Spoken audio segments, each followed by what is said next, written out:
Hello, Squirrel. No, I will not be doing commentary today. No. He decided to have Hammer for the entire tournament, and Fiona as well. Hello, Adri Yasito. Hello, Weapon. I'm sorry, it is what it is. I like doing commentary, but, you know, it's up to him, ultimately. Anyway, welcome, everyone. Hello, Volcani. Welcome to the channel. Hello, Benzion on Kick. Hello to everyone on Twitch, Kick, and YouTube. Appreciate all of you guys. You know what? What we can also do, we can also go live on Twitch. Let's go live on Twitch. You know why? Sorry, Twitter.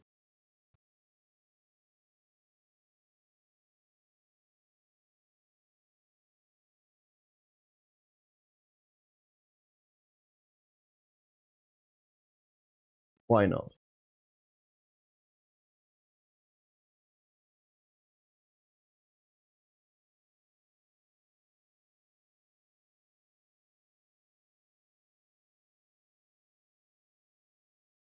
All right.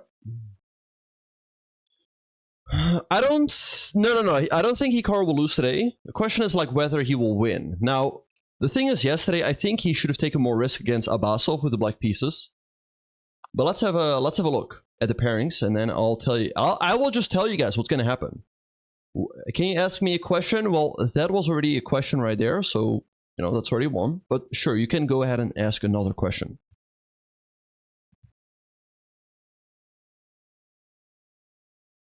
Yeah, it's not been his tournament so far. Yeah.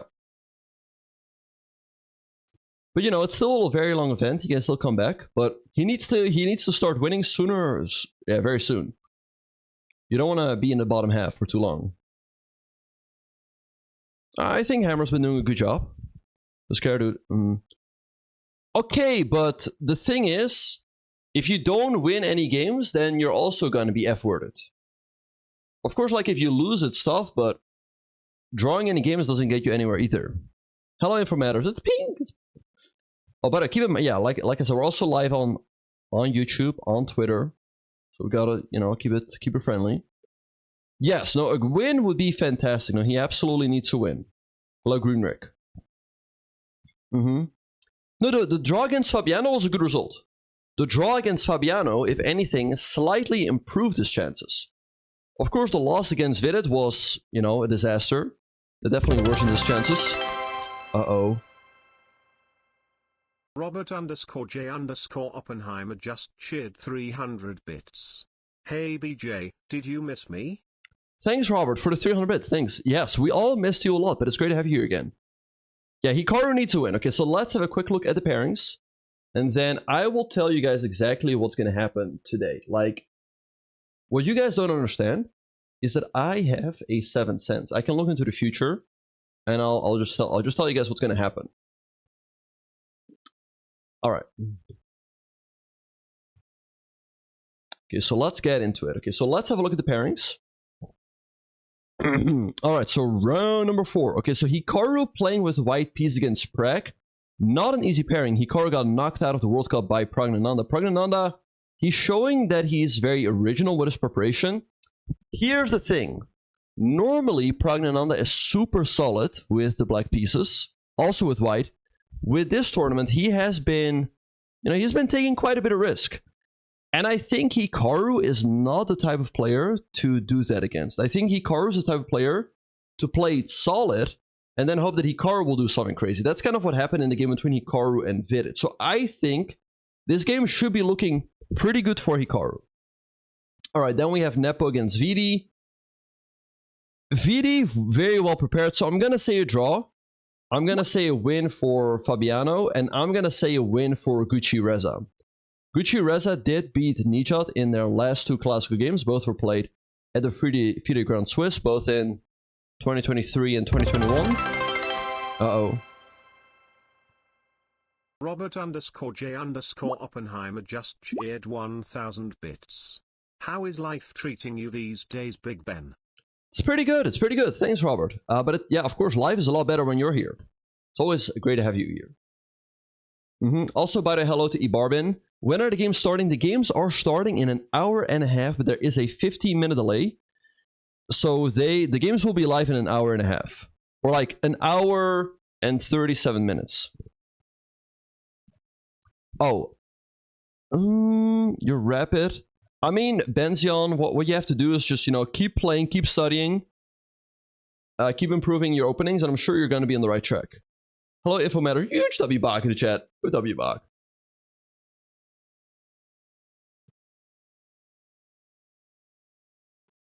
All right.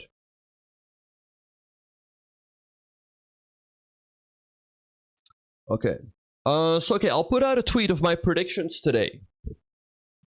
Let me put out a tweet. Here, if you guys want to, okay, I'll just put that over here. FIDE candidates round 4 predictions. Nakamura, Nanda 1-0. Napalm, Niat, Chi, Vidit, draw. Caruana, Gukesh. I'm gonna say 1-0, and then Abbasov against Gucci Reza. I'm gonna say 0-1.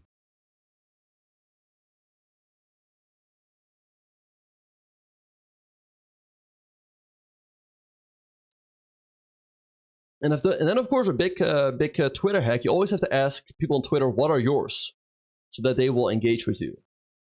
Okay, tweet is up. Tweet is up. Here it is. So let me know what you guys think. Okay, so let's talk a little bit.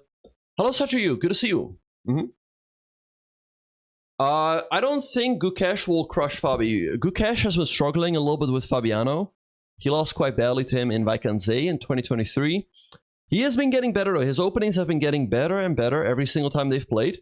So it's not going to be easy for Fabiano, but you know, given the fact that Fabiano put in so much work coming into the candidates, I do give him good chances to beat Gukesh.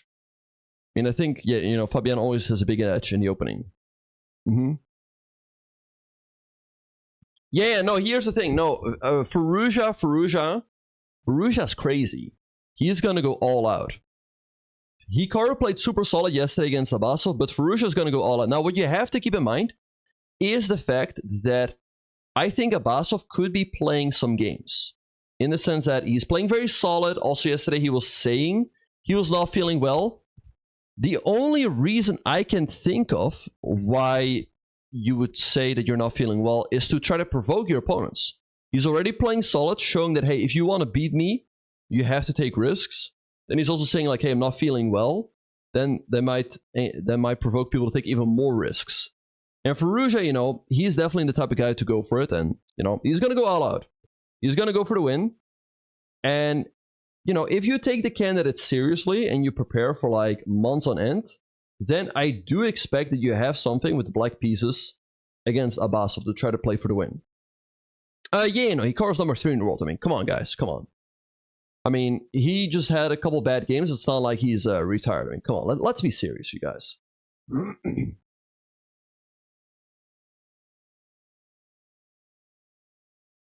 All right.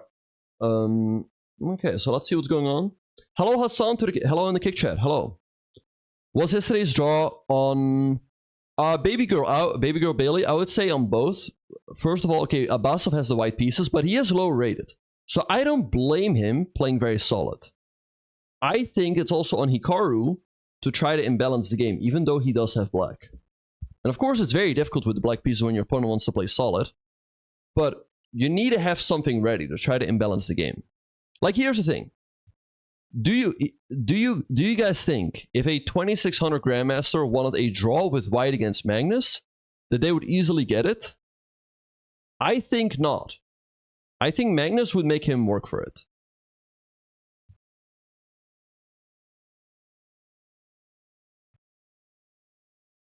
Yeah.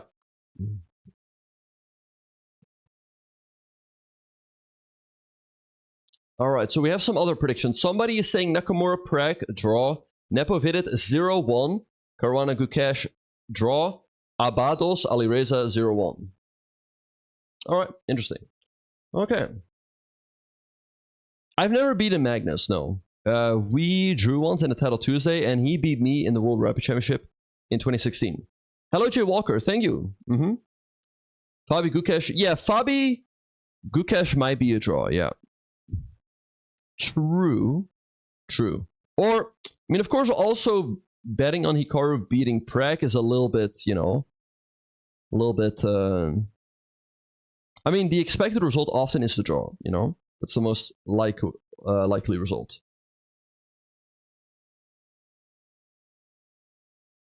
I have been making recaps, Squirrel, but I have not been commentating during the rounds. What are my 3 most cherished wins? I guess one is beating Hikaru with the black pieces in the Isle of Man in 2016.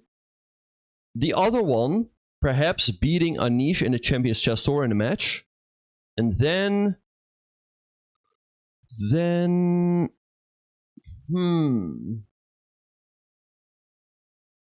Good question.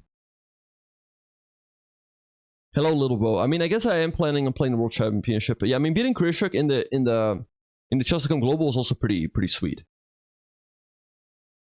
Oh, thanks, Weapon. Yeah, no, that was a nice game. Yep. It's not gonna be easy. Yeah, Prek. Here's the thing: Prek is gonna somehow try to surprise Hikaru, but I don't think Pragnananda's strategy is suited to beat Hikaru in this round. Because Prek has been taking a lot of risks. And I think against Hikaru, what you have to do, especially with black, is just play solid. And let him come at you. That's what happened in the game between Hikaru and Vidit. Yeah, Grishuk is a formidable opponent, I agree. But we did beat him.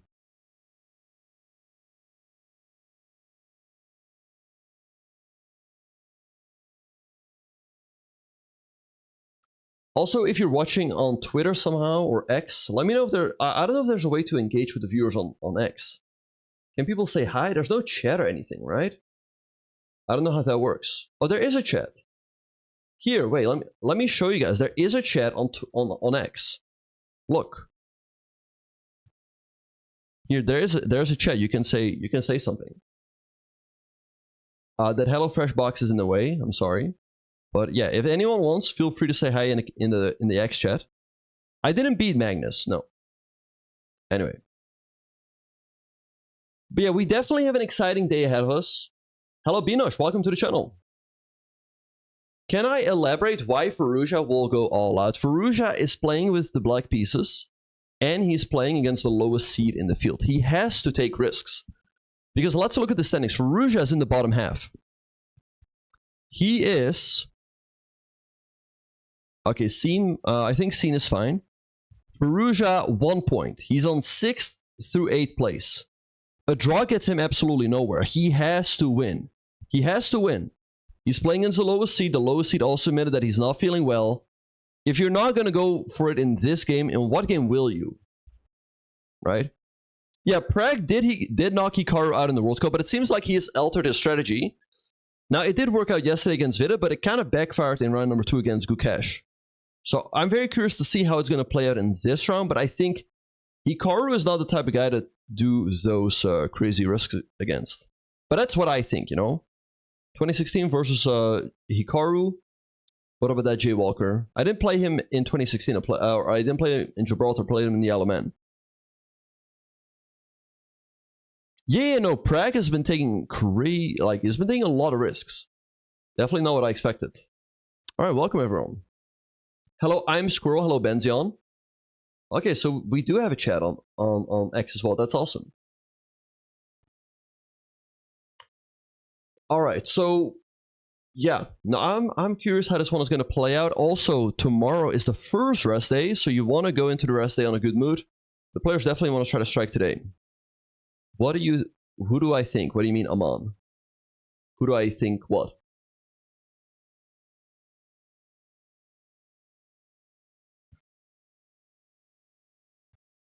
But also, guys,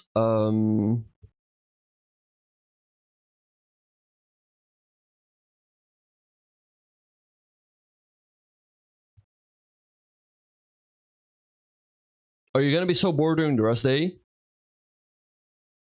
Yeah, it happened. I will be live, by the way, also tomorrow. So, you know, you all of you are free to hang out here. Oh, HelloFresh. Yeah. Okay, wait, let me adjust that. Yeah, the thing is, there's just, you know, so many things.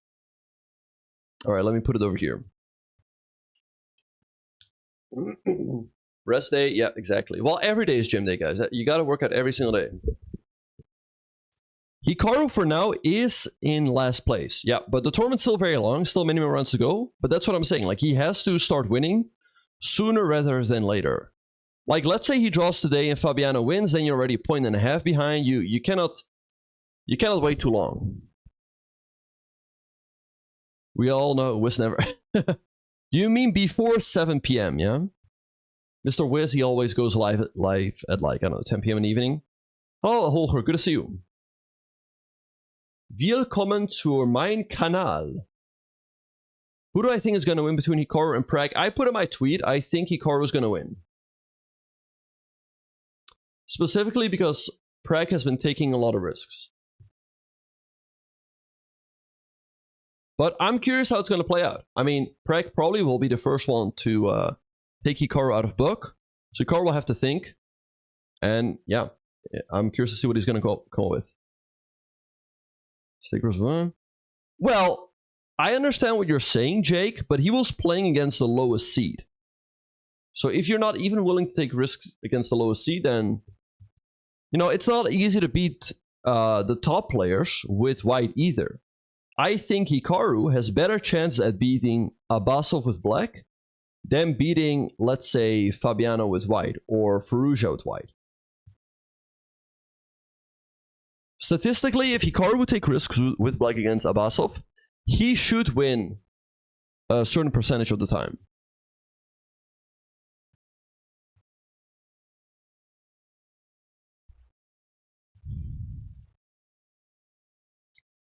Shouldn't Prag just play a normal A4, A5 today? Yeah, no, 100%. I think Hikaru is going to open up with one A4, and Prag should play symmetrical. He should play the move A5. No, fantastic take. Yeah. I think the first moves are going to be A4 and then A5 by Prag.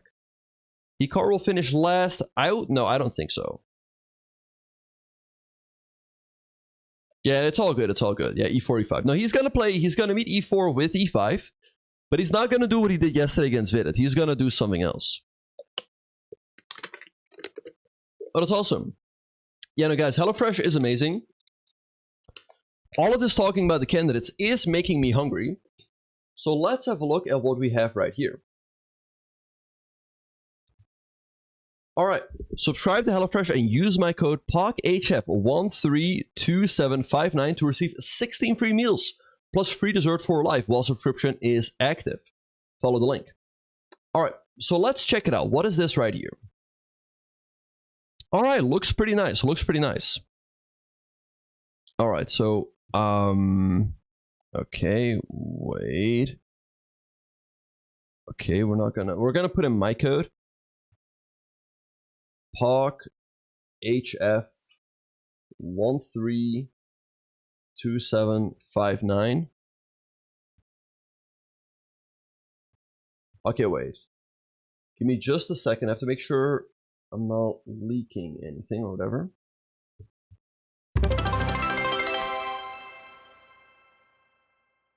Robert_J_Oppenheimer just cheered 500 bits. Benjamin, as a chess grandmaster, you've undoubtedly developed a deep understanding of both the strategic and psychological aspects of chess. Could you share an instance from your career where a unique strategic decision or a psychological insight into your opponent played a pivotal role in the outcome of a game? Furthermore, how do you think these insights translate to decision-making and strategy in areas outside of chess? Thank you, Robert, for the 500 bits.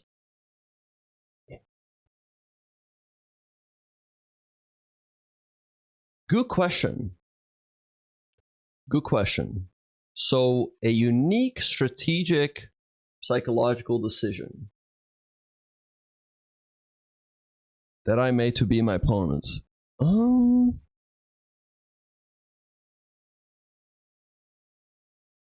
That's a great question. That's a great question. I cannot think of anything right now. Decision making outside of chess. You're asking good questions, Robert J. Oppenheimer.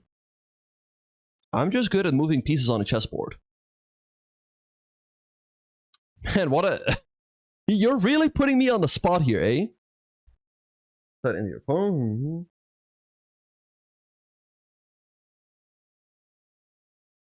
Well, I'm trying to think of a game where...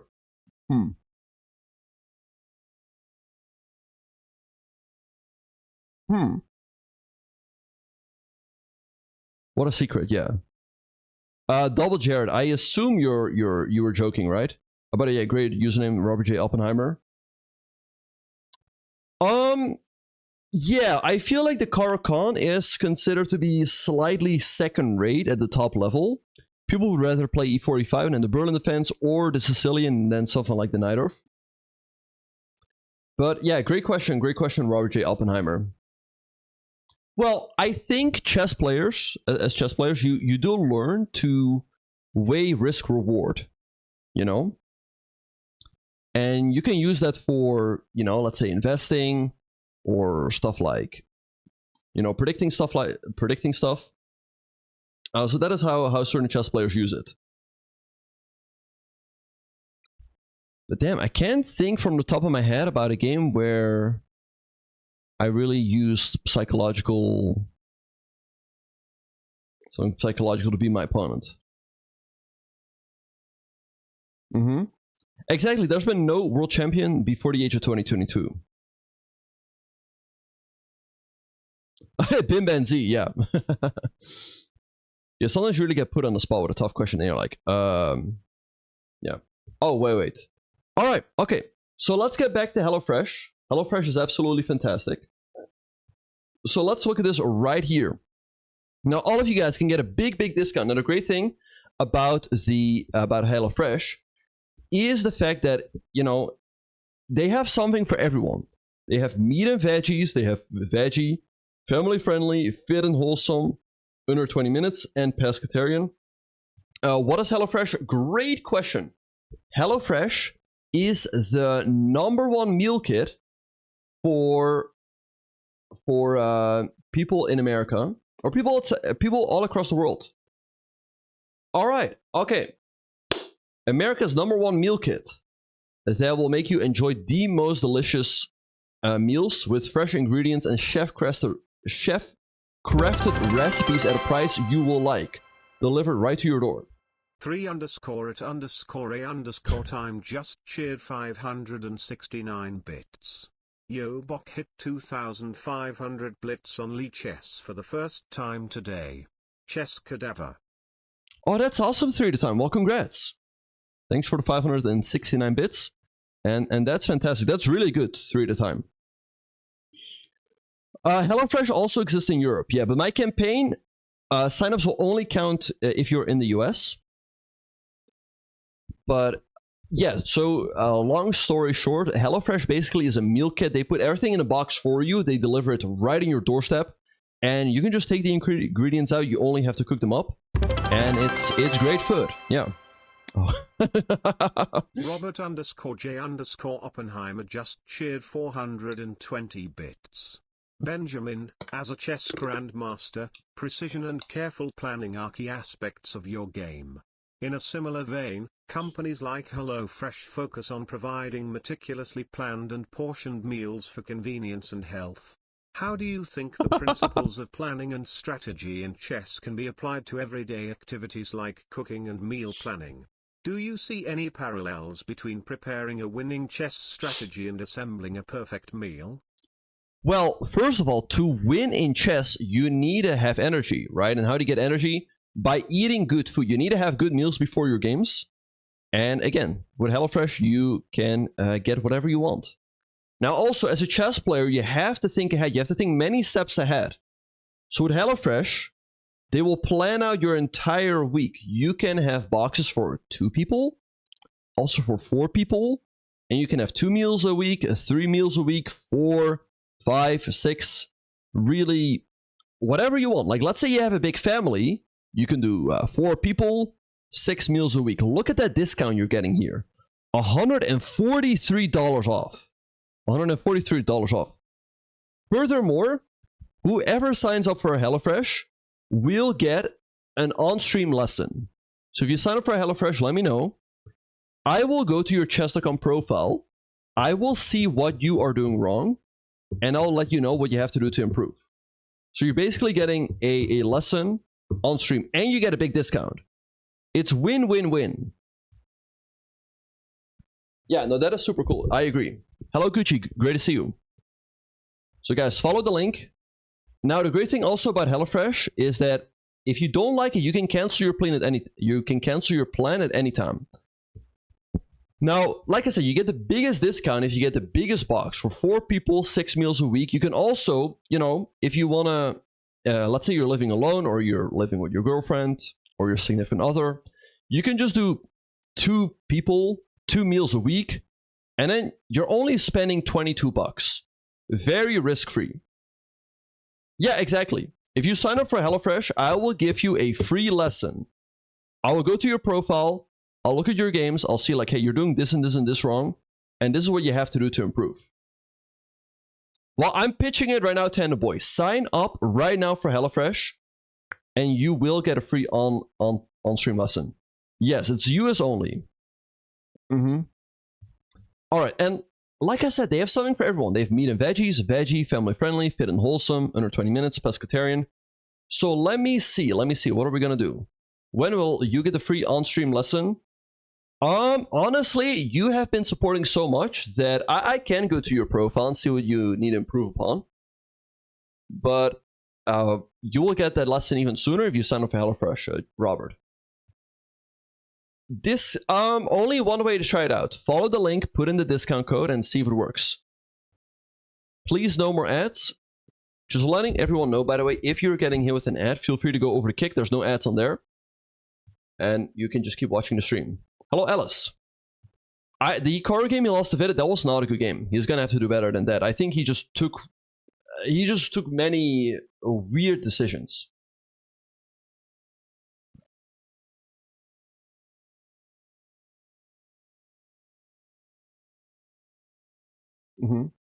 Run more ads? Nah. Yeah, guys, get that HelloFresh. Here's the thing. You can get a box for $22. Completely risk-free. And for that, you get an on-stream lesson. And you get a big discount. You get $35 off. You get 4 servings. You get 2 meals for 2 people. 4 servings. Only $22. And you get an on-stream lesson. Like, hey. Yeah, you gotta get in there. All right, so let's see what are we gonna do. So let's see which plan we're gonna select. Okay, let me have a look right now. Okay, so let's have a look. Let's have a look again. They have something for everyone. That's a great thing about HelloFresh. So let me have a look. Robert_J_Oppenheimer just shared 300 bits. BJ, in the realm of chess, where do you stand on the concept of gambling or betting on games? Do you think it adds an interesting dynamic to the sport, or does it detract from the game's intellectual purity?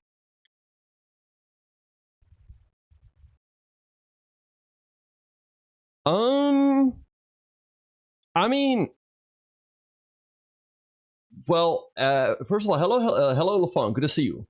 Great question, Robert J. Oppenheimer. Well, the thing is, right now we're doing a sponsor stream, so you know, let's play it safe. I mean, I would say, you know, if you can look into the future, then why wouldn't you try to capitalize on that?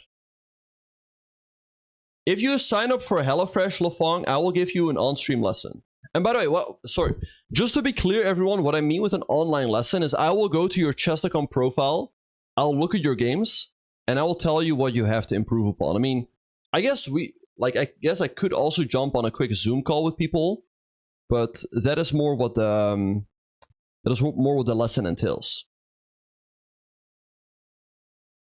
But great to see you, LaFon.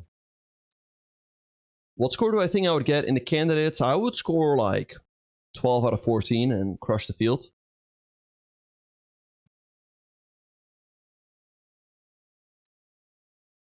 Yep. All right. Okay. Let's. Hello, Guus in the YouTube chat. What openings do you think that they will play? Great question.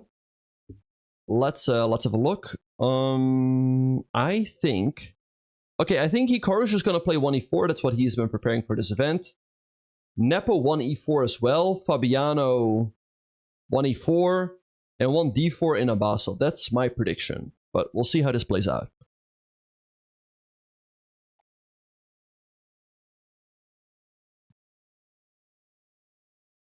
All right. Okay. Hikaru playing... Yeah, perhaps Hikaru might switch it up, you know, because Prek is so well prepared that it's difficult to beat him in a theoretical discussion. Hikaru's not going to play 1h3. He's not going to go 1b3. Oh, you don't have chess.com? I mean, yeah, I don't know what I can do about that. Okay, I mean, we can also look at your Lee chess profile, we. Exactly. So for $100, you get a free lesson from a 2600 plus GM and 7 meals for 2 persons. Seems like a good offer. Exactly. I mean, if you're not signing up right now, I don't know what you're doing. Unfortunately, signups do not count for people in Europe. It's US only, but let me double check on that. Yeah, only US only. All right. Okay. No, but I've had HelloFresh a couple of times. Their food is absolutely amazing, and again, it's super convenient. You don't have to go to the store, you know, when maybe the weather is bad. Waste a bunch of time. It's just delivered right to your door. You take it out. They have delicious recipes. They will tell you exactly how you need to make it. So it's super convenient for people like me that are, you know, sitting here a lot. Make sure that I'm still eating eating healthy. While you know, eat healthy while staying wealthy, because HelloFresh meals are also priced very nicely. And what was I gonna say? And they'll tell you exactly how to make it. Yeah, so like let's say you want to go to the gym. Maybe you want to get more protein in your meals, right? All right, so let's have a look at what they have. They have meat and veggies. Okay, so let's have a look. Let's do meat and veggies. Let's... Okay, veggie. Can I somehow click on these? See what all of those are?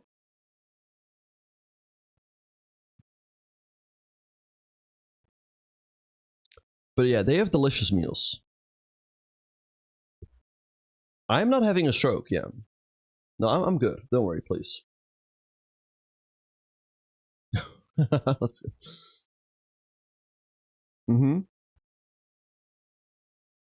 Oh, is he? Yeah, well, I reached out to the National Open, but they did not respond to me, Scorpion King.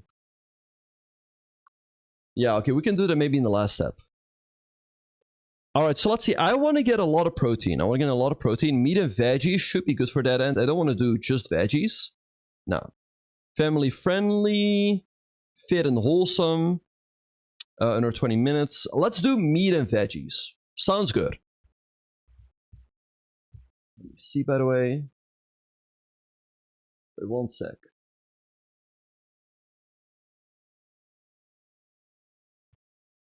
All right. Okay, so let's find a good plan. All right. So this one right here, we get 12 servings for only $55. We get $75 off. That's a great deal. Let's see, we can also go here. $50 off. $71 off. I mean, again, their deals are amazing. If you have a big family, this looks like a great deal. You get a box with 24 servings, 6 meals for 4 people, for only $100 instead of $250, you get $143 off. So I mean, check it out. So yeah, follow the link in the chat. So subscribe to HelloFresh and use my code POCHF132759 to receive 16 free meals plus free dessert for life while subscription is active. Again, check it out, you guys. Also, by the way, you can cancel your plan at any moment. You know, there's no risk. If you don't like it, you know, feel free to cancel it. That's completely fine. Yeah, no, it's a great deal. It's a great deal. And the cheapest deal, if you don't want to spend $100 for, I mean, this fantastic deal, I mean, you get $143 off. You can also just do 2 meals for 2 people, only spend $22, get your free on-stream lesson, still get $35 off. It's still great. All right, but I'm going to go for this one, and I guess I'll do this, 12 meals. All right, so, yeah. Let's keep going. All right, so we're going to do that one. All right.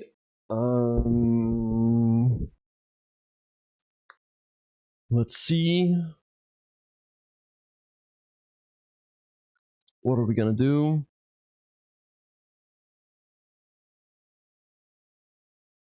Give me just a second here, everyone.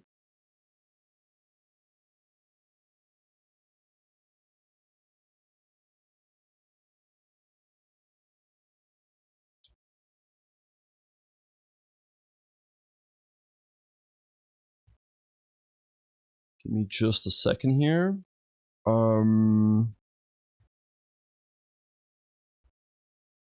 Again, I don't want to leak anything.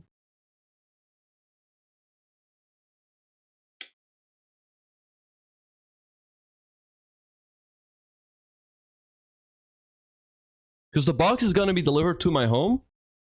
And then we might do a cooking stream. I know that you guys are going to be hyped for that.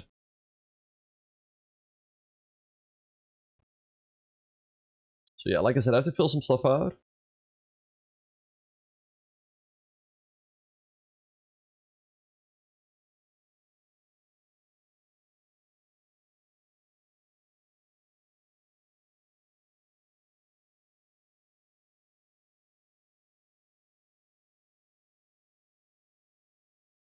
All right.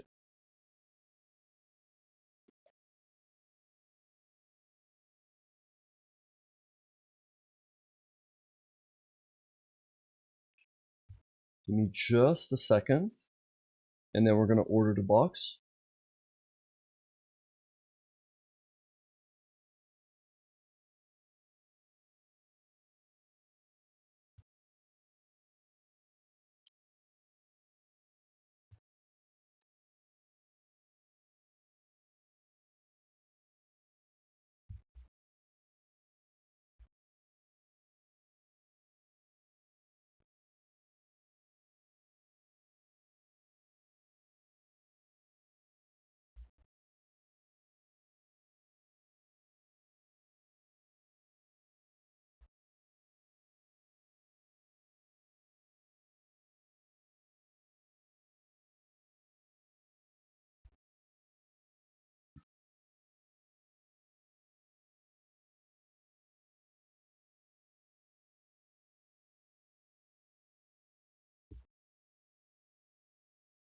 Okay.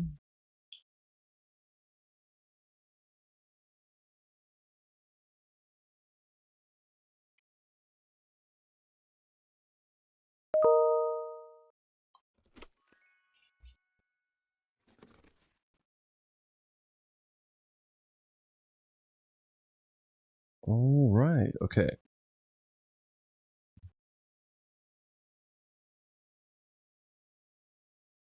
Okay, so select meals. Okay, so let's have a look.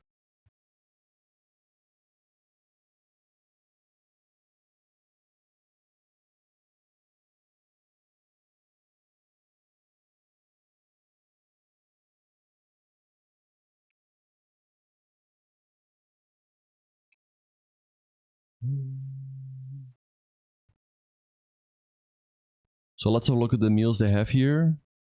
Pretty sure I'm not linking.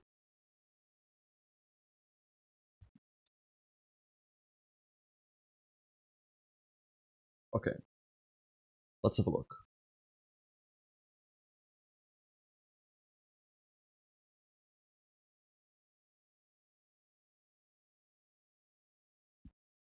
Weapon, that really depends on how many tournaments I play, right? I mean, sometimes I don't play any tournaments, so then I don't make much from tournaments. But for example, I mean, I had a good start. I had a good start of February because they won a Champions Chess Tour. I'm making you hungry? Well, check out HelloFresh. So we have one sign up so far. Again, if you sign up, then I'm more than happy to give you an on-stream lesson. All right, so let's see. All right. Okay, so let's see. What do they have?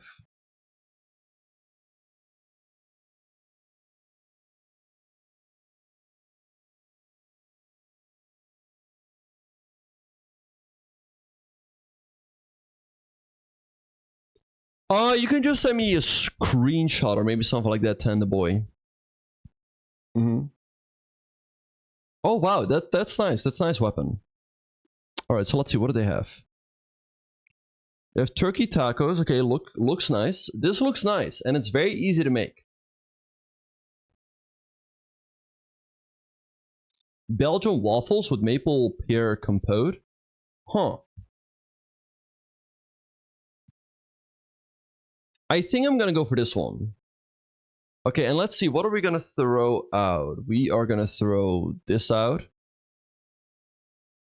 I'm gonna throw that out. Okay, I mean, that's probably okay. Curried turkey tacos with mango salsa. Let's have a look.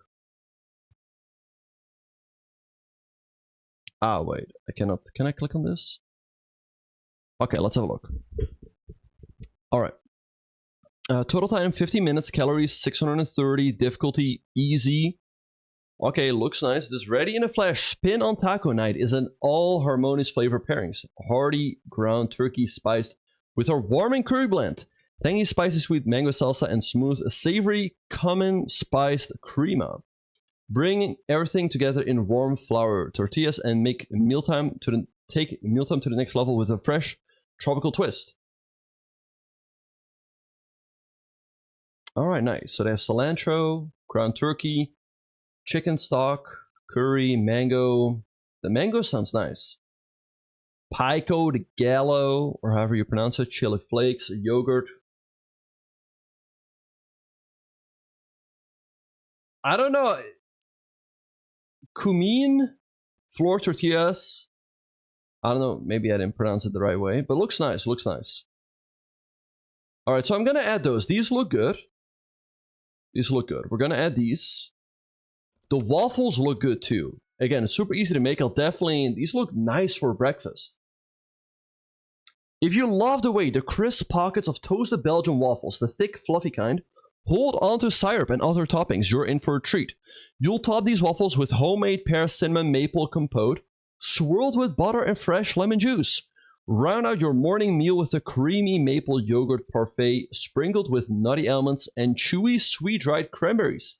And you're all but guaranteed to have a great rest of your day. Okay, wow, somebody signed up. Let me know if that's you. Let me know who signed up. Again, I'd be more than happy to do like a quick on-stream lesson, something like that. Nice. Oh, that's awesome. That's awesome, Robert J. Oppenheimer. Well, Robert J. Oppenheimer, we'll continue looking at the website for a little bit longer. But then, yeah, let me know your username and we'll have a look. All right, so they have pear, lemon, cinnamon, brown sugar, yogurt, cream fraiche, Belgian waffles, sliced almond, dried. Nice. We are definitely gonna add this. All right, so let's see. Do we keep the garlic fried chicken sandwiches? I mean, these look good. They have some nice. It's carrots, okay.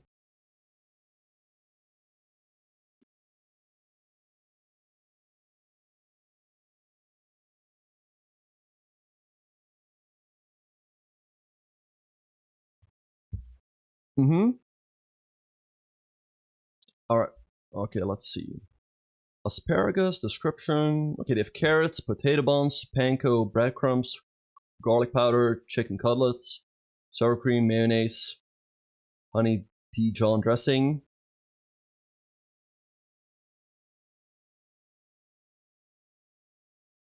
Hello, Halvard. Good to see you. We have Halvard and Robert in the chat. Mm-hmm. I mean, yeah, that's what classical chess is about. It's preparation is a big part.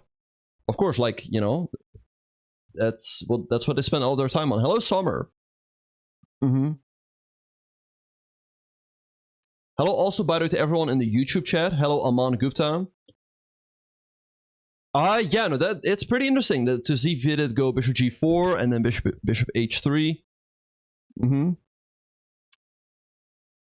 Yeah, I mean, I don't know. I mean, Hikaru should, like, he's a top professional. He's a top professional. He's not an amateur. He should just forget about all of the side things and just focus on the actual chess and the candidates. Hello, Aman Gupta. I am reading the chat. Hello, Shara Chowdhury. Hello, Bryce. Hello, Spooky Doo. Will I watch games with the engine evaluation? If that's what you want to, yes. I will start playing chess soon, Ishida. Yes, we are streaming to YouTube, Kick, Twitch, and X at the same time. So let me... X chat, not too active, but, you know, feel free to say hi if you want to. Alright. Alright, so definitely some great stuff over here. Feel free to check it out.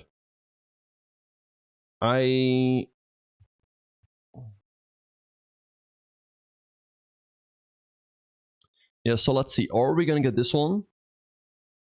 Looks good. Takes a little longer to make. Alright. Alright, so we also have this, the one-pot creamy pasta Toscana. I always do want some protein though. I want some like chicken or beef or something added to it. Like, I'm a big man, I need to eat good food.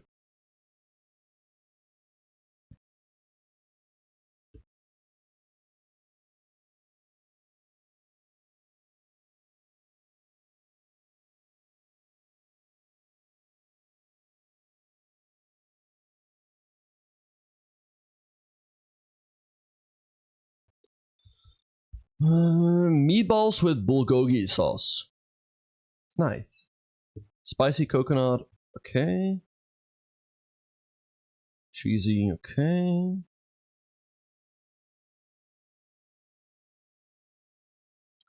Gouda prosciutto fig jam sandwiches. Now, I'm from the Netherlands, so it's hard to say no to some... I know you guys are gonna say, it's not Gouda. It's not Gouda, Ben. It's not Gouda. It's Gouda. It's Gouda. What are you saying? Shakshuka? I don't know. Well, I guess this is... Oh, I get... No, I think shakshuka is like some tomato kind of mix with eggs mixed in. Hello, Nimzanian. If you're getting too hungry, sign up for HelloFresh. Again, you can get an amazing discount. You can get like $143 off. And by the way, anyone who signs up can get an on-stream lesson. I'll look at your games and see and tell you what you need to do better. Okay, let's see. The Gouda, prosciutto, and fig jam sandwiches. These look nice. Shrimp looks good too. It's not an H because I'm not saying Gouda. It's Gouda. But I know that people that are not, you know, that are from the US, let's say, they cannot pronounce the Dutch G. They cannot say Gouda. I mean, I feel like if you try, you should be able to say Gouda. Hello, Hitman. Hello, Gupta. Good to see you guys in the Kick chat. By the way, for those of you who haven't yet, feel free to say hi in the Kick chat. It would support me because we need to hit a couple more goals. Just imagine you're... Yeah, one word that's almost impossible for people to pronounce if they're not from the Netherlands is Scheveningen. People say like, oh, it's Scheveningen. Okay, this looks good. I like it. I like it. Hallo Mr. Mafcase, graag. Welkom. Welkom op mijn kanaal. Hello Benjamin Bach's grandson. Hello Wojciech. What do you... Wait, what? Okay, let's have a look.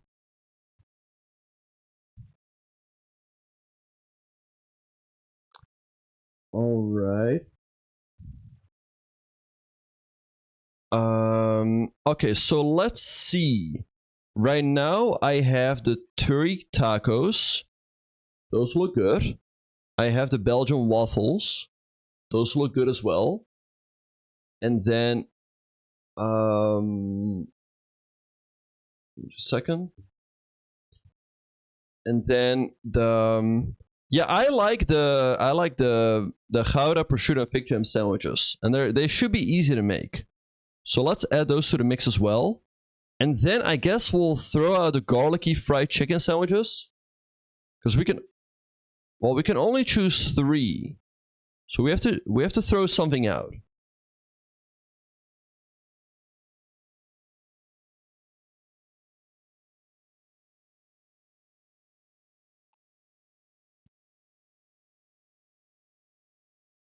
So let's see, which one are we gonna sacrifice? The tacos or the chicken? I'm gonna throw this one out. It also takes longer to make. Both are very good, both are very good, Caleb. I'm gonna throw this one out. I mean, the others, I mean, they're only 50 minutes to make, so I'm just gonna go for convenience here. Okay, so I don't think there's anything else that's worth adding, right? Unless, I mean, meatballs with bulgogi sauce looks good, but it takes longer to make. Again, I want something that's super easy to make. So yeah, I like this one.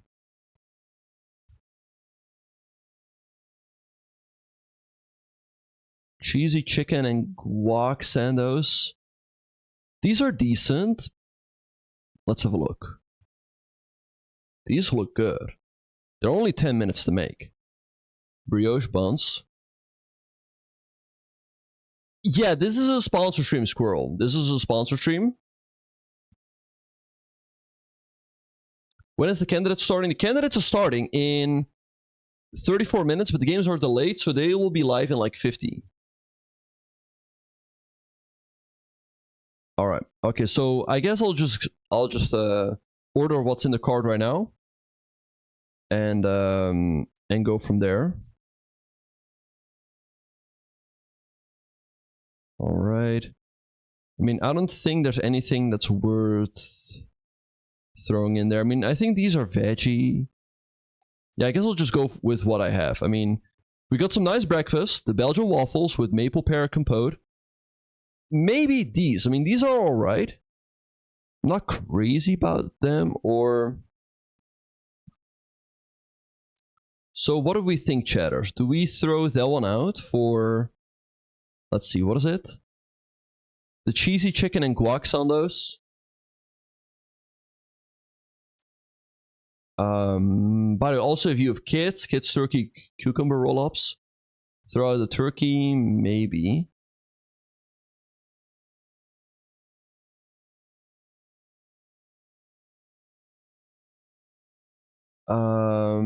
Pita. This one also. Okay, let's have a look. This looks good. All right, so what do they have? Pita pockets, making portable food possible since the beginning of recorded culinary history. Our chefs ditched the old K fire for a stove and swapped the spit roasted game for savory shawarma spiced beef.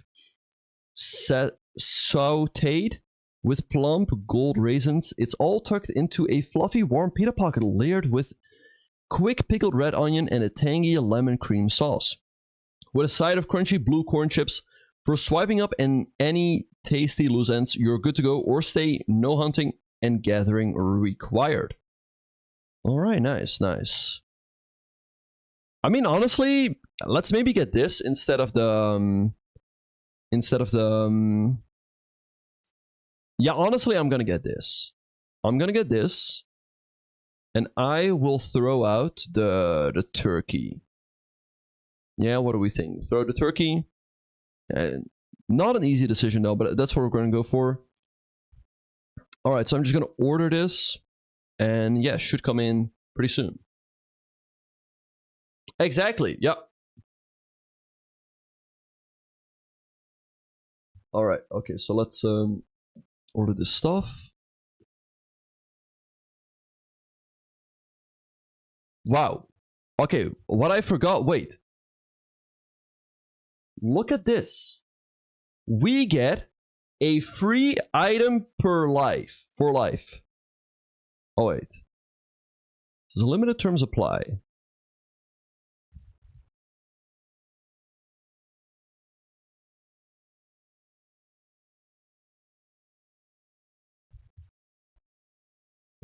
We can add an item for free that will be delivered to us as long as our subscription is active. All right. Okay, so let's see. Okay, there's bacon, sausage, egg, and cheese burritos, turkey sausage. What? Instead of paying $12, we get this for free as well?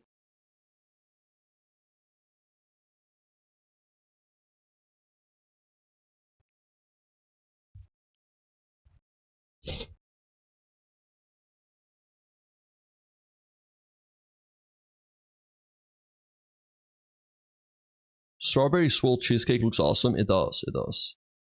But I guess we'll get back to the candidates coverage really soon. We just have to, you know, finalize this order. Honestly, I mean, we get $12 of value for free. Sausage, egg, and cheese burritos looks pretty good. Some nice Belgian waffles. Some bagels. Damn, this looks good. Strawberry swirl cheesecake.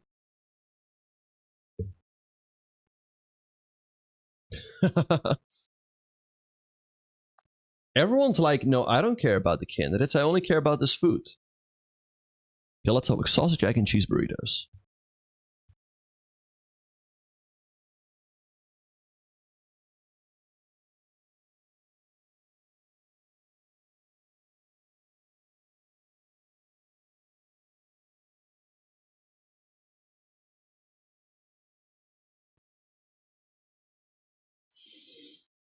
I mean, this looks good.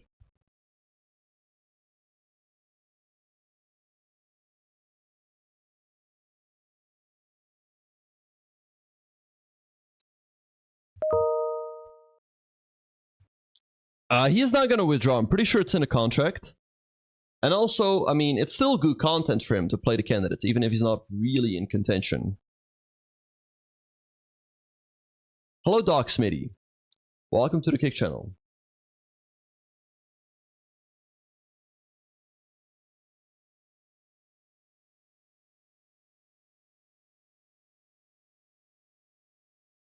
All right. Okay, so let's see. We can add a free item. Which one are we gonna do? We have the burritos. We also have the strawberry swirl cheesecake. This one also looks really good. Hesitating between those two ones because this one's $12, this one's $10 for free. So let's see, which one are we gonna do? Hello Twitch, welcome to the channel. I mean, we can do the bagels, but that's only $7 for free value. So I'd rather do the strawberry swirl cheesecake or this one. Which one do we want to do? Cheesecake or burritos? Cheesecake or burritos? Let me know, guys. Cheesecake, yeah, I think I'm gonna do cheesecake. Just looks very good.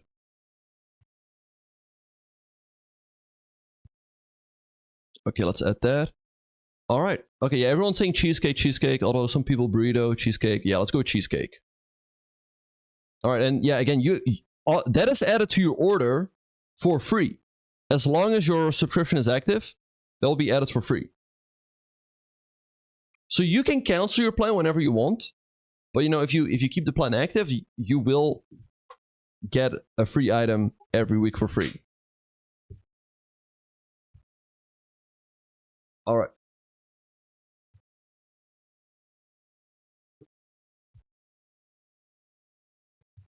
Okay, so let's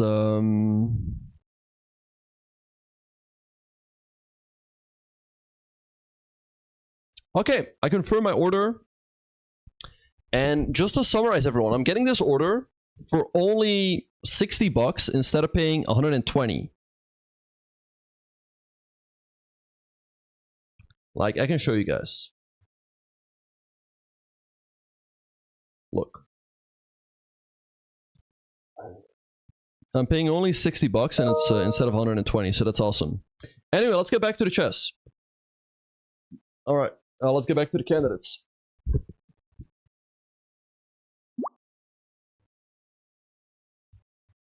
The candidate's gonna start pretty soon. Hello, Hikachu. Welcome to the channel.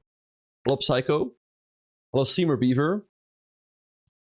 Hikaru's gonna win. I mean, yeah, I'm curious to see what he's gonna try to do against Prek. Won't be easy at all. Prek's super well prepared, but I'm sure he's gonna try.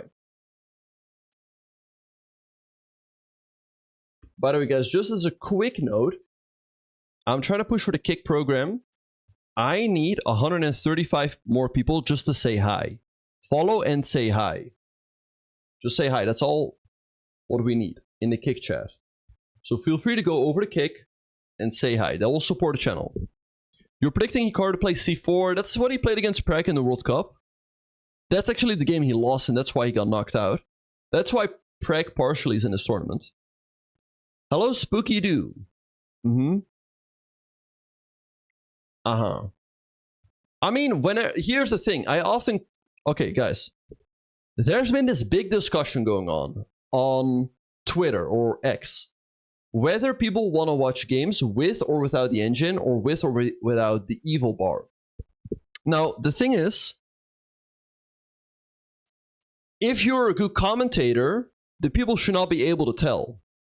For example, whenever I commentate or watch games, I almost always have the computer on or the evil bar, but I'm not like rattling off engine lines. I'm also telling you guys my actual thoughts, and I'm trying to explain why the computer would suggest a certain move, and if that move is easy to find or not.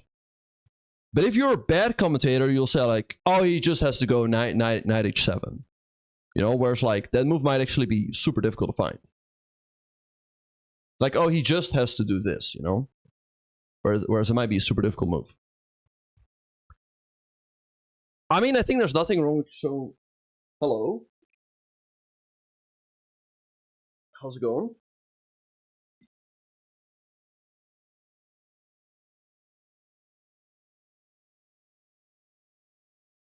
Wait.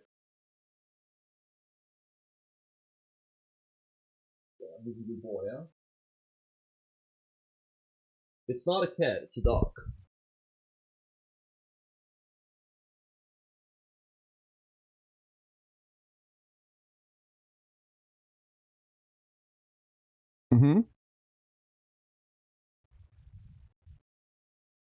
Show the dog? I don't know how. Like, it's difficult because he's outside of the frame.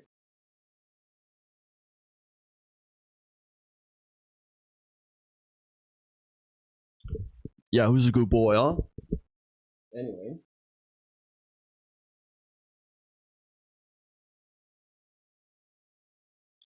Using engine or evaluation bar doing commentary is pretty bad. I mean, your favorite commentators all use the engine and the evil bar. I don't see the problem. Abbasov will beat Firouzja? I don't think so.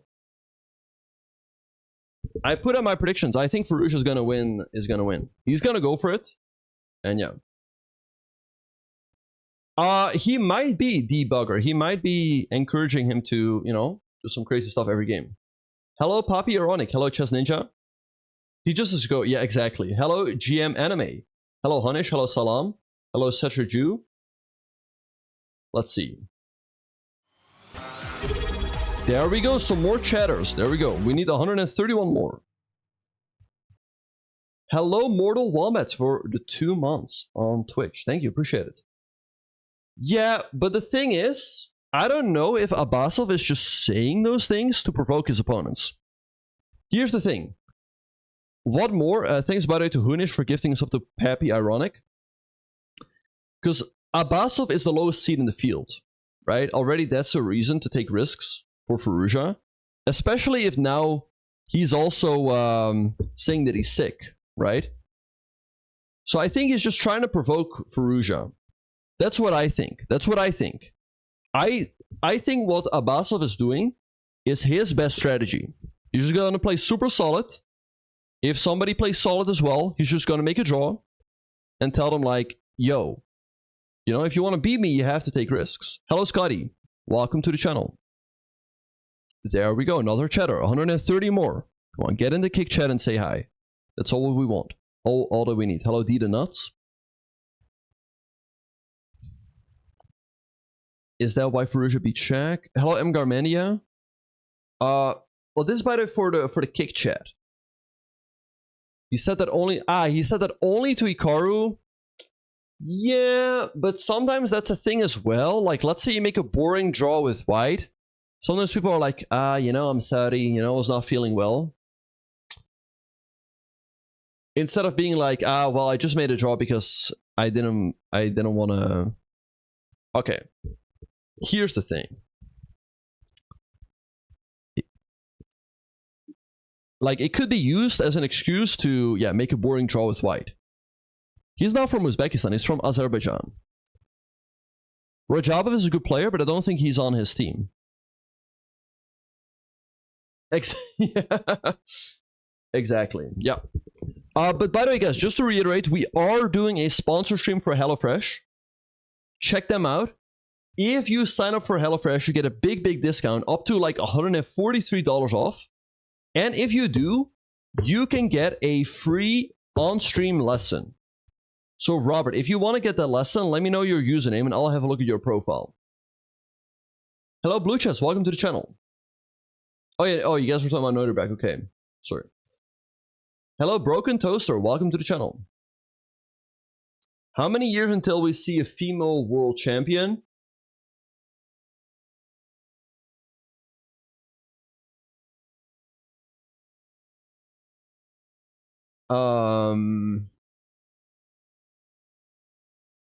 Well,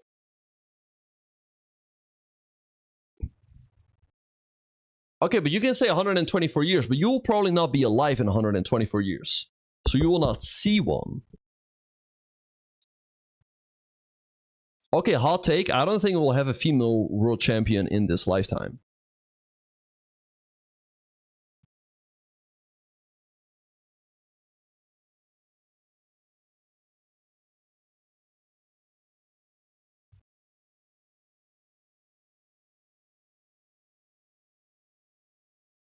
But yeah, but no, I hope not. I hope people are not going to get pissed off at that or something.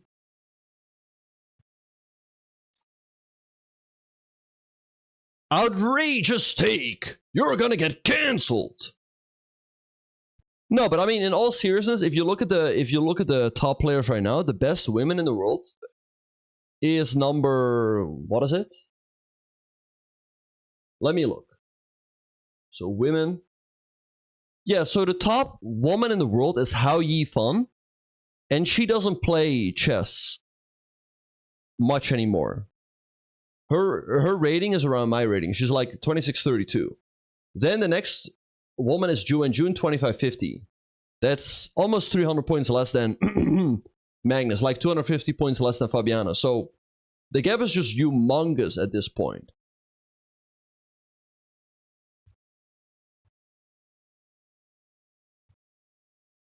But, you know, you never know. There might be some strong junior players coming up. Yeah, no, I'm talking about actual GMs. Oh, yeah, no, Judith. A lot of respect for Judith. Judith came very close. She was top 10. Extremely strong player.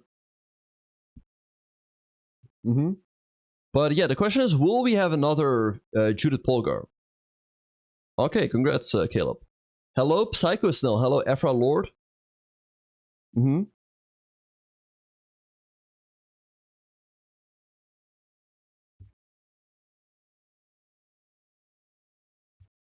Hello, Mortal Wombat. Welcome to Kick as well. Welcome. Yeah. I mean, we'll see. We'll see. I mean, there's some young and promising upcoming players.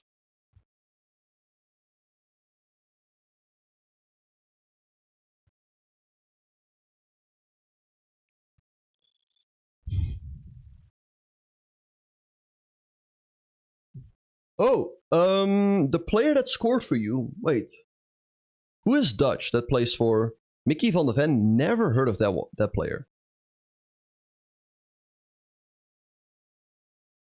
Mm-hmm. Exactly.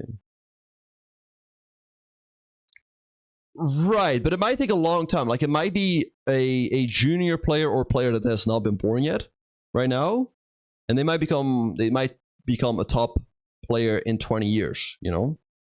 Also, of course, it's also a question like, will professional chess still be a thing 20 years from now with like Neuralink and all of that stuff coming along?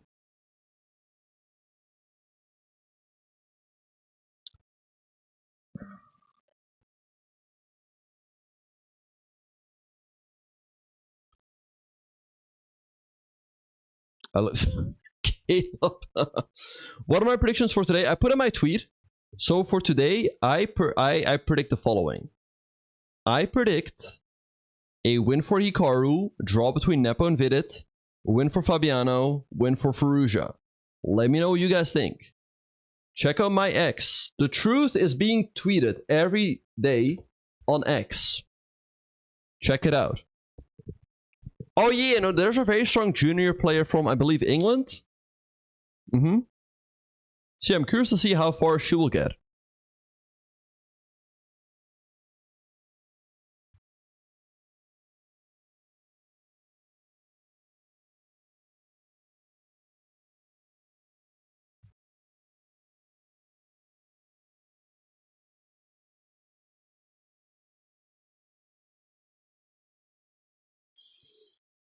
Hello, Kriari. Good to see you.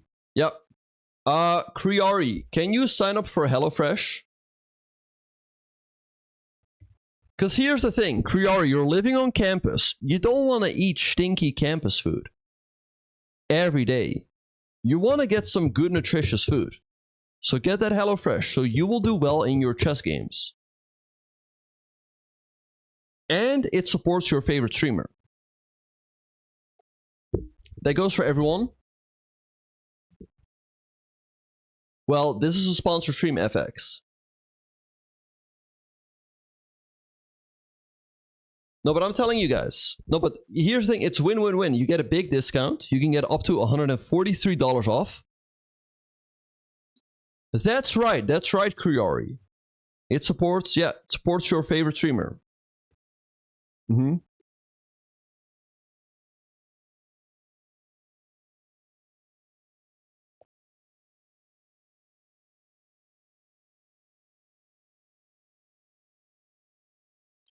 Oh, yeah, no, that's funny. Yeah, like, actually, Prague played one of Nico's pet openings.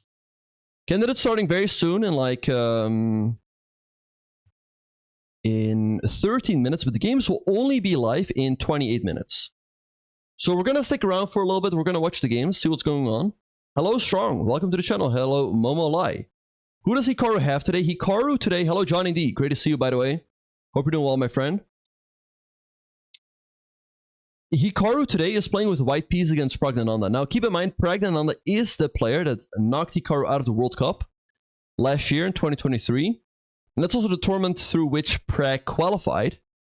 Hello, Outflop, by the way. Good to see you.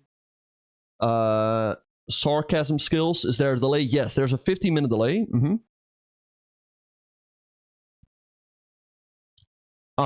Yeah, okay, we have an interesting take here by Johnny. Yeah, I guess that's a good way of looking at it. Here's the thing. If you have one Judith Polgar that breaks into the top 10, what are their odds of becoming world champion? Like, or here's the thing. What are the odds for every top 10 players that they become world champion? Not that big, right? However, if you have multiple women that break into the top 10, then there's like a real chance that one of them goes on to become world champion. What?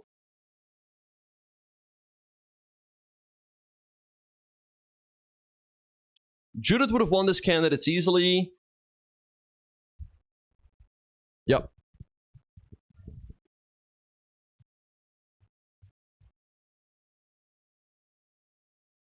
Well, I mean, Noterbeck didn't do well in the tournaments that mattered. You know, there's many players that are deserving, but you actually have to qualify.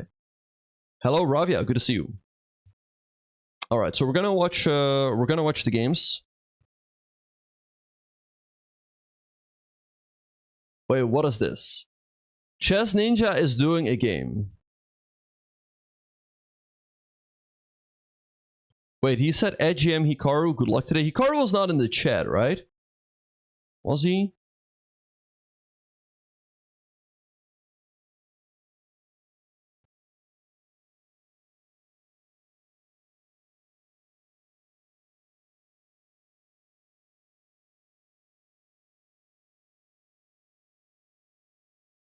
Internet chess,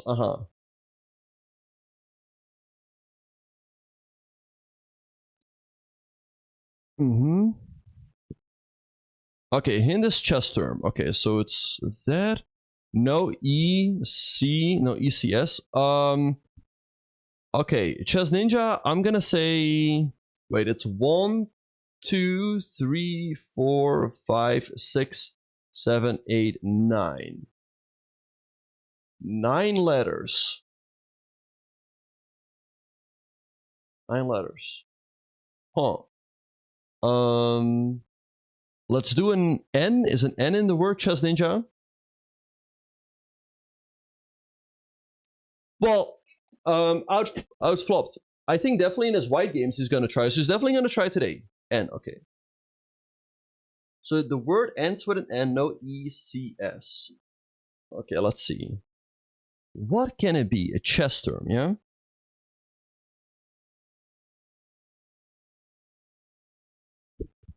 Hello, Val Nikolai. Welcome to the channel.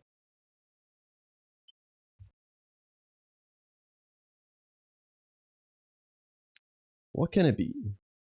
Ends with an N.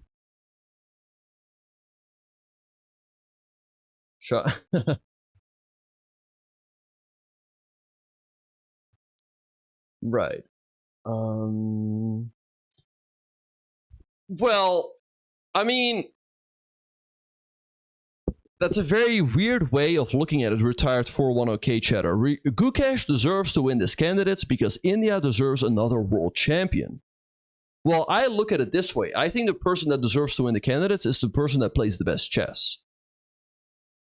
And at this point, it's very hard to say who that is so far. Jan wins this candidates. I mean, he has got good chances. He's off to a good start. That's what you need. But yeah, again, just to reiterate, I said this earlier, I'll say it again. Prag has been taking a lot of risks this tournament. I don't think that's going to work against Hikaru. I think he should get back to his solid chess. And then he's got good chances to hold with black. Or maybe win if Hikaru goes crazy again, like he did against Vidit. Nepo against Vidit. Real test for Vidit. I mean, he's shown that he's been well prepared. Yesterday was not a good game. I think if Jan can, you know, surprise Vidit early on, he's got good chance to win, but I'm still going to predict a draw. I think Fabi has good chance to beat Gukesh, so I'm going to predict a win. And our boy Faruja, he's going to go all out. He's going to go for it. He's not going to play boring. He's going to take risks, and he's going to try to win with black against Abasov. Exactly, little bow. Hello, Cat Thrower. Oh, promotion. Oh, that's a good one, Chess Ninja. That's a good one. I like that one.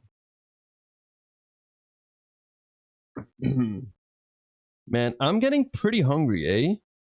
I honestly can't wait for my HelloFresh to come in.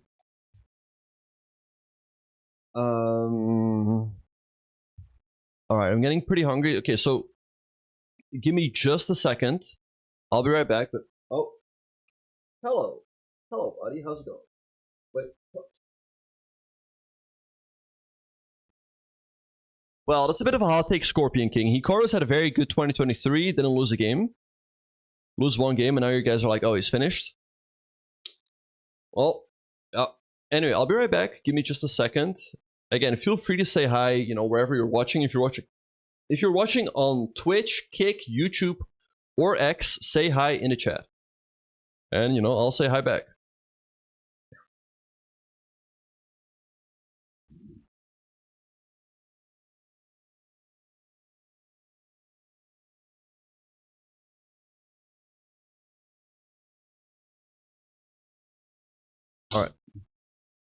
Anyway, I'm gonna take a very short break, but I'll be right back. Give me just a second.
Welcome back, everyone, to the #1 coverage of the FIDE Candidates 2024. Games are going to get underway in 5 minutes in Toronto, but the games will only be live on broadcast in the next 20 minutes. All right. So, yeah, no, Prague is doing amazing. Also, especially Gukesh. Gukesh, again, super, only 17 years old. Yep.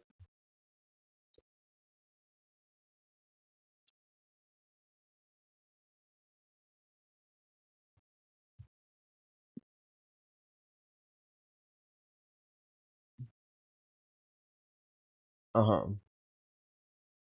All right, okay, so let's pull up the games in the meantime. Great question, retired 401k chatter. Well, what you can do is you can download Leela in Chessbase if you have Chessbase, and then just copy and paste the moves. But that's the only way that I can think of right now. Okay, fine, you guys may be my friends. I think I'm, by the way, the only one on chess.com that's trying to have 0 notifications here. Like I either actually read my messages or I click X. Again, by the way, guys, this is a sponsor stream by HelloFresh. They've got some amazing deals. You can get up to $143 off. And you also, by the way, get a free item for as long as your subscription is active. For example, I got my box for only $60 instead of $120. And as long as my subscription is active, I get a free strawberry swirl cheesecake. 2 of them. Also, if you sign up for HelloFresh using my link, you will support the channel. And in return, I will give you a short on-stream lesson to help you improve. Next week, we might do a cooking stream. Okay, let's have a look. Hello, Kyo. Good to see you. All right, so let's pull up the games. We have Hikaru against... Oh, come on. Come on. This is so annoying. We have Hikaru against Prague. We have Nepo against VD. And we have... Let's pull the next game. Then we have Fabiano against Gukesh. And we have Abbasov against Faruja. So this is it today. Guys. Let me know what you guys think. Fabi versus Gukesh draw. Feel free to put some predictions in the chat. Okay, okay, we have a new one.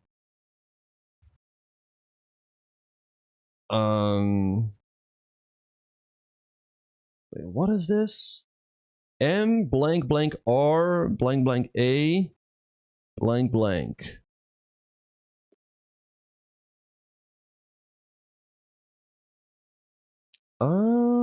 What is that?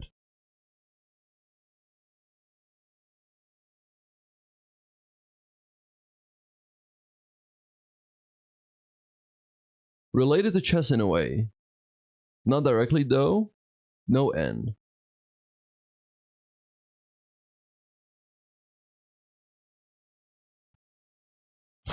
Chess Ninja having a lot of fun in the chat playing Hangman. M blank blank RO. What? You're predicting FIDE to lose with the white pieces? Damn. Is that just a prediction, Wild Hex, or are you actually betting on that?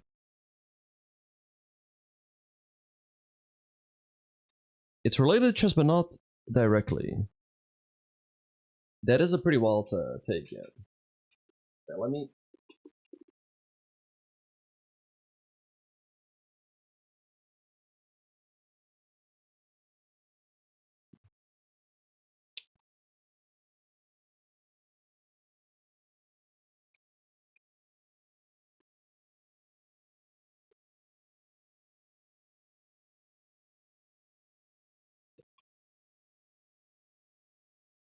Okay.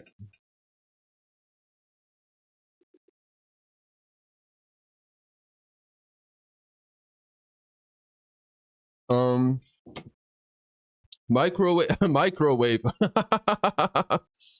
Nice, nice.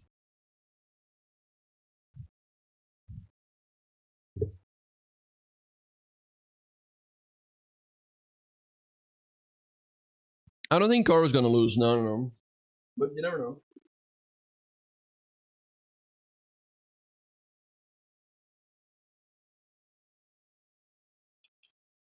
What am I eating? Burrito.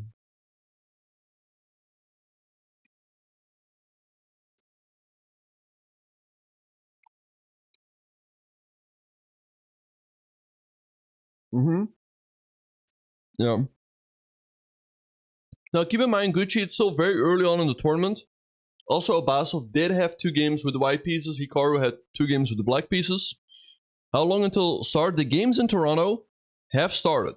However, they are not live yet because there's a 15-minute delay to combat cheating. So the games will be live in 14 minutes. 14 minutes, guys. Send in your predictions right now. What do you think is going to happen?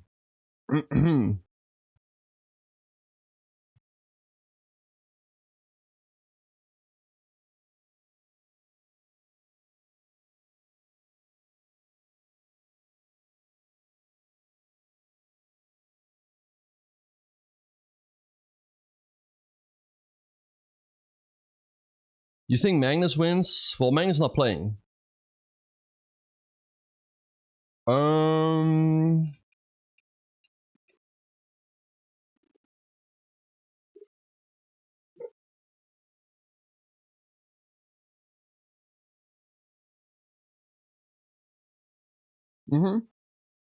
Yeah, let me see if I can pull up the camera somehow.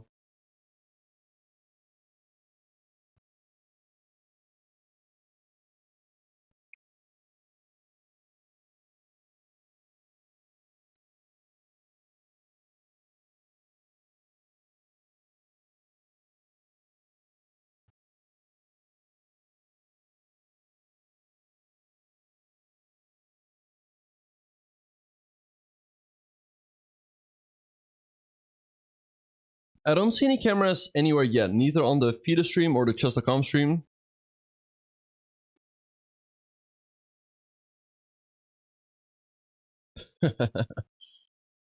Yeah, guys, again, check out HelloFresh.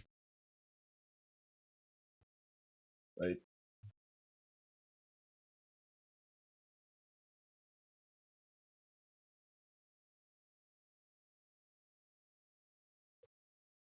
Subscribe to HelloFresh and use code POCHF132759 to receive 16 free meals plus free dessert for life while subscription is active. So check it out, you guys.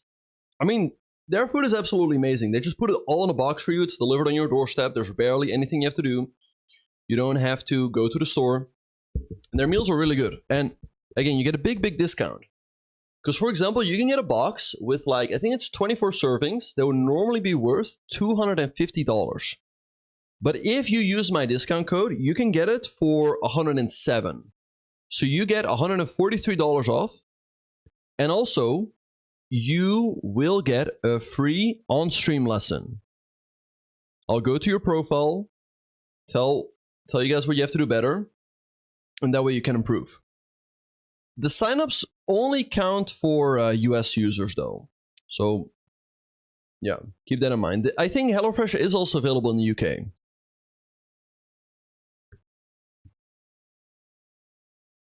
Okay, so starting chess is saying Prag W, Jan W, Fabi W, and Farouj W. Wow, those are some hot takes. Hello, Mr. Tossy Bear. Welcome to the chat. Hello, Zugzog Zinger. Hello, Iditaro, Ephra Lord. Good to have all of you guys here. Yeah, no, I think it's available also in Europe, in Germany, in the Netherlands.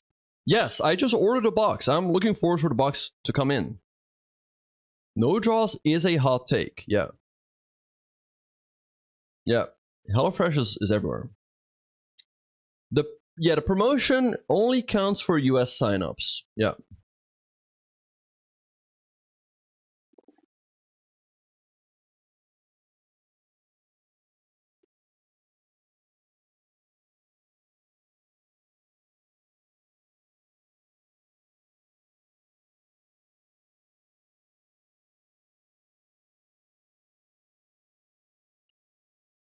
Hello, Caramel. Great to see you. Hope you're doing well.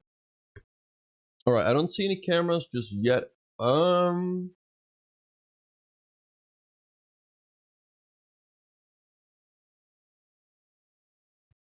Yeah, so perhaps let's talk.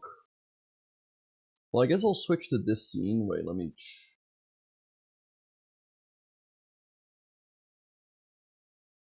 I guess this looks a little more professional, yeah?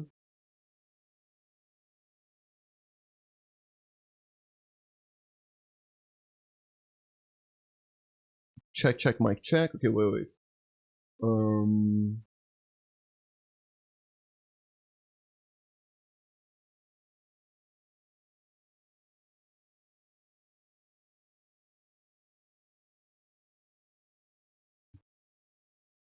We're gonna add this.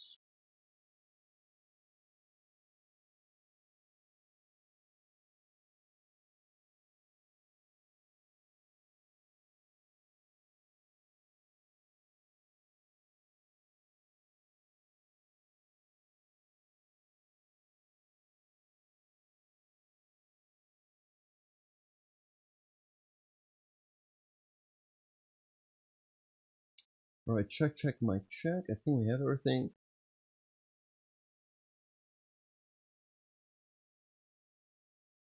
Alright, I'm gonna say Gucci Reza will be the only winner today.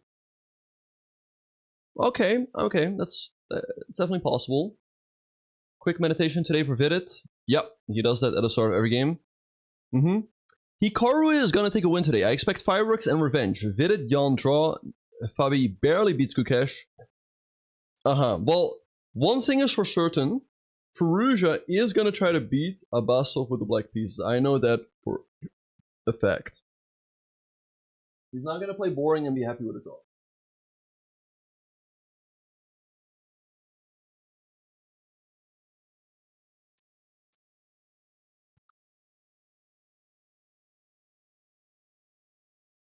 Well, Iris, it takes the food will only come in on Thursday. Nah, Caleb. If I actually tried, I'll beat you 1,000-0. What do I think?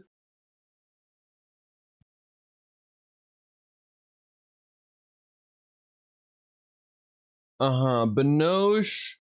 I don't agree. I feel like draws shouldn't be punished in and of itself, but boring play perhaps should be punished. And the main way to punish boring play is to not invite players that make boring draws. What's the plan for the stream today? We're gonna watch the candidates and do a little bit of coverage.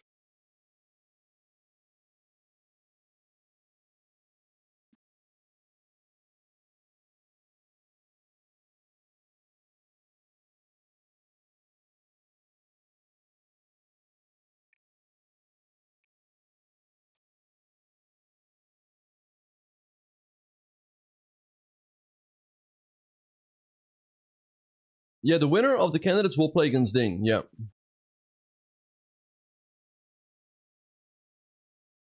Oh, Chess Ninja. I mean, I think if I would pick the winner of the candidates, if Because I think it's most likely that Fabiano's going to win, and I would think Fabiano should be ding. That's my prediction.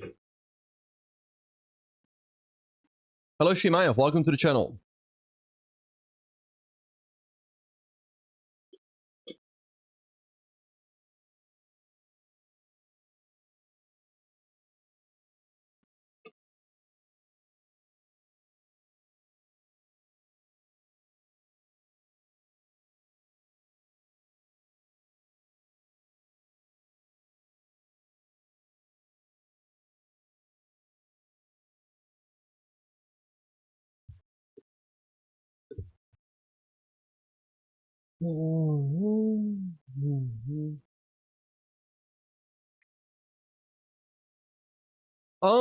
That makes sense, Air things. Sometimes they do that. They give like 3 points for a win, something like that. But I think again, those tournaments they should just look like, okay, who's making boring draws? Let's not invite them too many more times.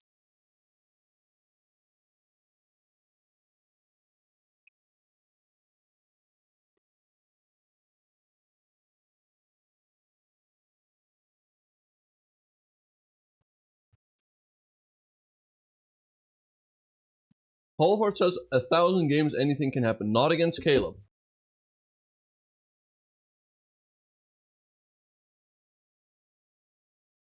Wow, hot take there by Logan. Logan says, if Hikaru plays a boring game and loses, I'll ban myself. Okay. Okay, let's see. Okay, players are sitting down. Let's pull it up. We got the cameras here. Shoot, I gotta finish my food. Wait, let me finish my food, then I can have more space.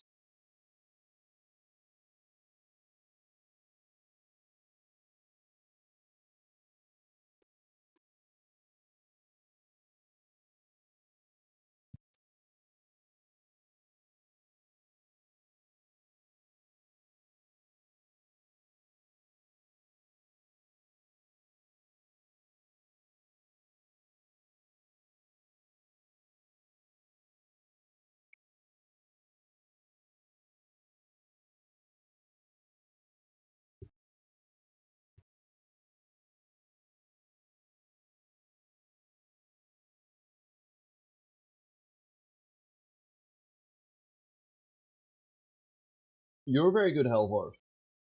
You would probably score a whopping 0 points. No. Actually, Halvard, aren't you like 2,000?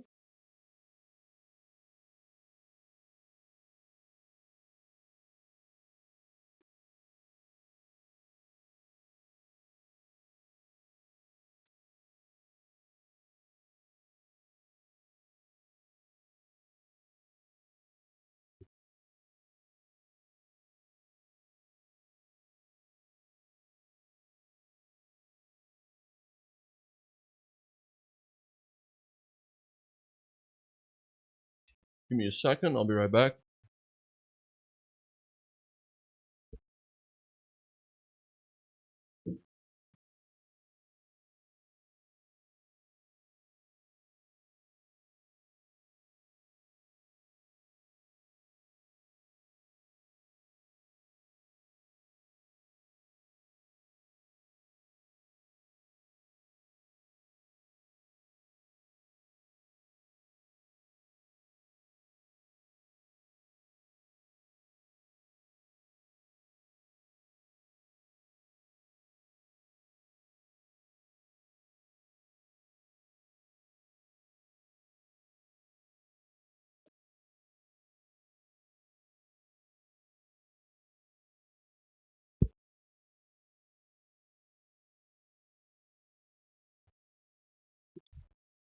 Welcome back, everyone, to the #1 coverage of the FIDE Candidates 2024. All right, okay, let's have a look. So we should be able to pull up. Yes, here we go. Let's pull this up. The players are at the board. Okay, it's slightly scuffed. It's not too scuffed.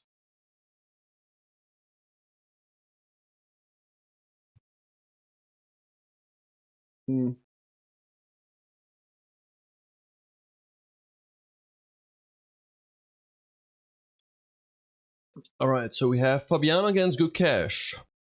Yeah, I looked it up. They also have 1 win each. Gukesh beat Fabiano in the candidates in 2022, and Fabiano beat Gukesh in the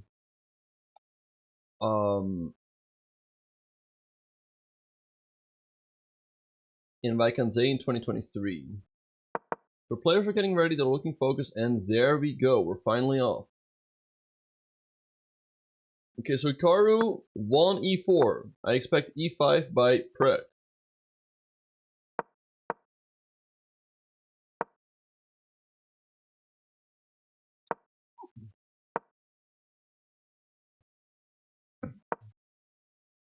Hello, Arsene, welcome to the channel. Oh, wait. Oh, sorry, I was reading.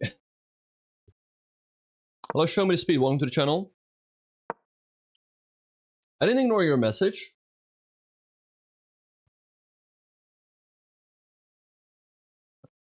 What colors? Yeah, so actually in both games, Fabiano was white. Alright, okay, games are off. Okay, let's see what we have. I'm just gonna... Yes, and this is kind of what I expected. I expected... Alright, let's pull it up. Okay, so I expected... Okay, we have e4, e5. I think Prag is just gonna go knight c6. Here we also have e4, e5, nothing new there. Vidit again taking a minute to meditate on the first move. We have an Italian over here. And this is kind of what I expected. Abbasov going for the queen c2 Nimzo. Let's see what Firouzja is going to do. In my course, I recommend the move d5. Curious to see if that's what he's going to do. You can also go castles, but then there's the move e4. Little bit surprised that he's thinking here. Because in round number 3 against Nepomniachtchi, he played the move knight c3 to invite the Nimzo Indian. And Nepomniachtchi declined that invitation and went into the queen's game and declined with the move d5. So honestly, I think queen c2 is very much expected, simply because one of Abbasov's seconds is Mamedyarov, and Mamedyarov is a big fan of the queen c2 Nimzo. I also have a lot of games here. d6, for example, I had a game here against Wesley So in the Rapid Chess Championship in 2022. Wesley played d6, and I played e3, and I won a nice game. The idea behind the move e3 is to go bishop d3, and then knight g2. So let's see, Firouzja is still playing quickly. Castles is now one of the main moves. You can also go c5 or d5 at some point. Also, by the way, I beat the great American chess player Hans Mook Niemann in the Champions Chess Tour this year, a couple months ago. So they're following my games. So let's see what Firouzja is going to do. I'm very curious to see what he's going to play to try to imbalance the game. All right, so we have d3 by Hikaru. I like d3. With the move d3, he's defending the pawn on e4. Because in case of castles, Pragnananda probably would take the pawn. He often plays this. This is called the open Spanish. Alright. So let's see. Nimzo is solid in the D-best opening against 1d4. Exclamation mark courses in the chat.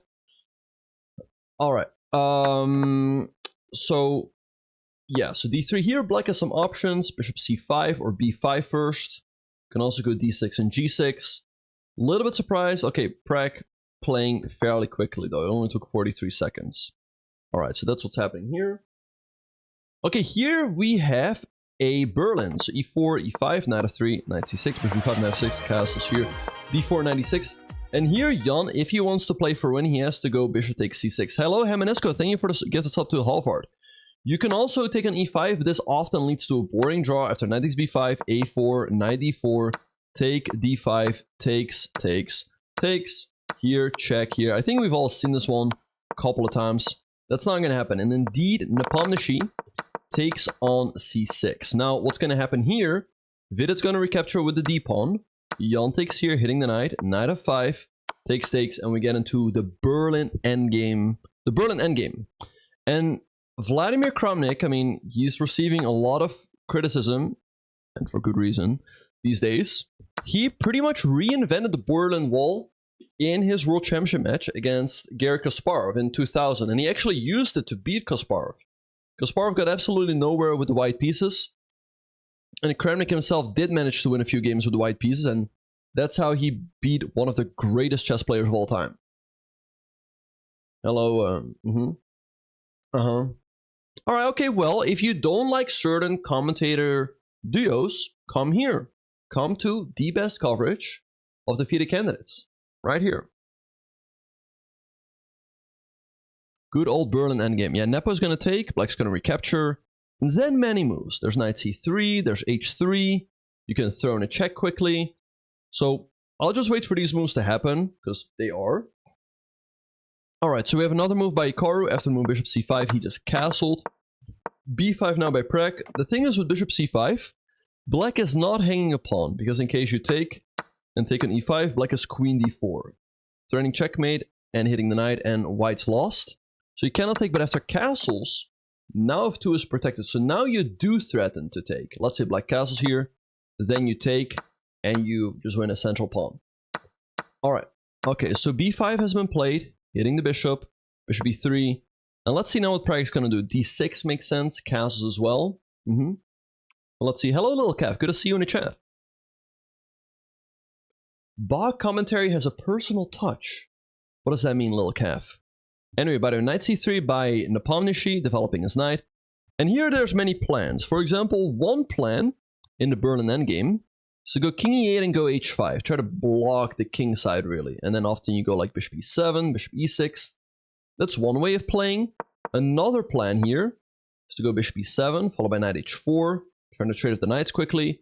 Another plan is to go bishop d7, king c8, b6, and king b7. So, and that's the plan FIDE goes for. He goes bishop to d7, trying to move that king over to the queen side.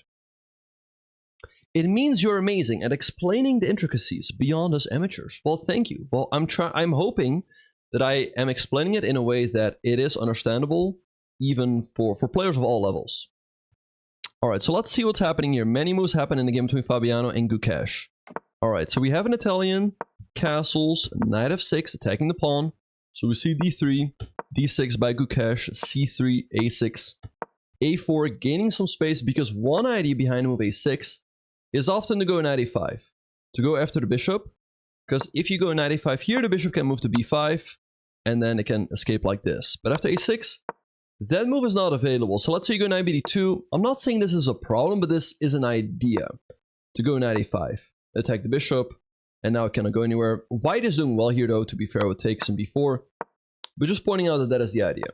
So we see a4 by Fabiano, gaining some space on the queen side, and now his bishop can drop back to a2. We see bishop h7, and now h3 by Fabiano. Fabiano playing very quickly here in the Italian. Gukesh, the first one to go for a bit of a think.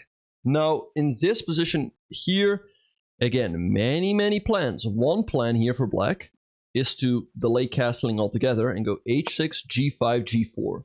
Start storming on the king side and try to take advantage of that hook that white has just created on h3. Because in case black goes g5 and then g4, then the g file will open up for a rook later on.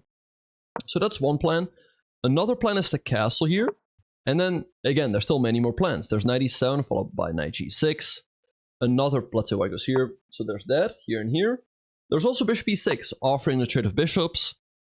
Because in case of this trade, black gets double pawns. But the pawns are quite fine, because they're only doubled, they're not doubled and isolated. If your pawns are doubled and isolated, then they're often weak. And in this case, black gets the half-open f-file to work with. These pawns also control a lot of squares in the center, so black's doing quite okay here. That's one plan. If you don't want to have the double pawns, what you can also do is go rook e8, followed by bishop e6. So that in that case, you can recapture the rook. You can also go, again, h6 at many moments. So many different plans and ideas here. We're just going to have to wait and see which one Gukesh chooses. All right, so bishop e3. h6 by Prag against Hikaru. h6 is a very logical move, stopping knight g5 and bishop g5, which could be annoying, pinning the knight. And now let's see what Hikaru is going to do. There are plans with like a4, hitting this pawn. c3 is a plan, followed by a knight here, rook here, knight here, and here. So let's see what he's going to do.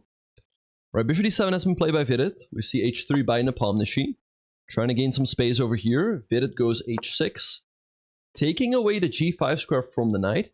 And here Nepomniachtchi goes for a very interesting plan. He goes g4, kicking the knight, knight e7, and knight h2. Now, I've been playing the Berlin for quite a while at this point, from both the white and the black side, but I haven't seen this idea. So very interesting stuff here by Nepomniachtchi. The idea is quite clear. He wants to go f4, and gain some space very early on. And that's White's main advantage. White has the advantage here in Zen game that he has a 4 versus 3 majority on the king side. Whereas Black, if you will, has a 3.5 versus 3 majority on the queen side. So you could argue that White is up half a pawn. Now, on the other hand, what does Black have going for him, right? The king is in the center. Why could this ever be good for Black? Well, Black does have the bishop pair, you know, and that could definitely play a role because since this pawn is on e5, the light squares have been weakened a little bit, and often this bishop can get a lot of scope. So we'll see how this one plays out. I think this is a new idea by FIDE. By Nepo.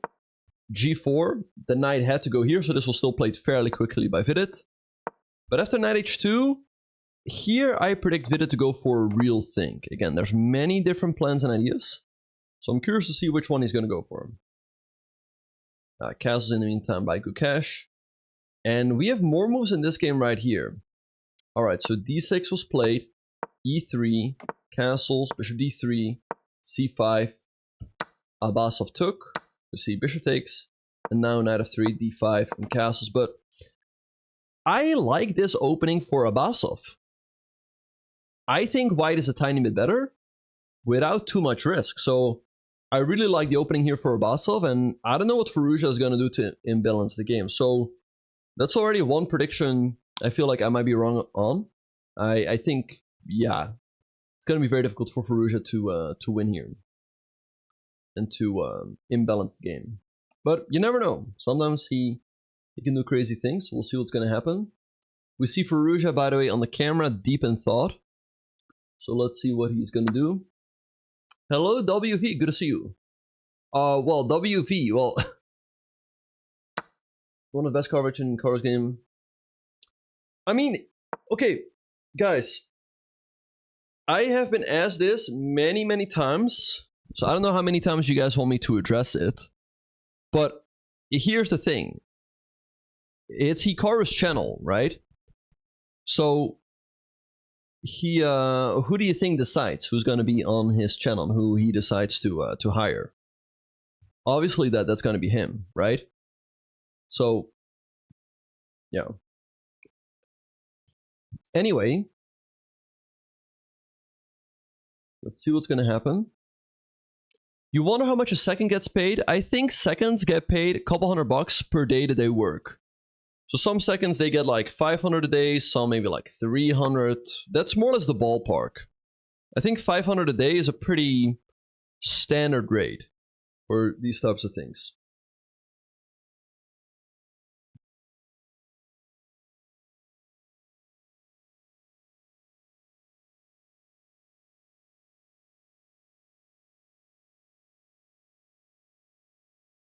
All right, anyway.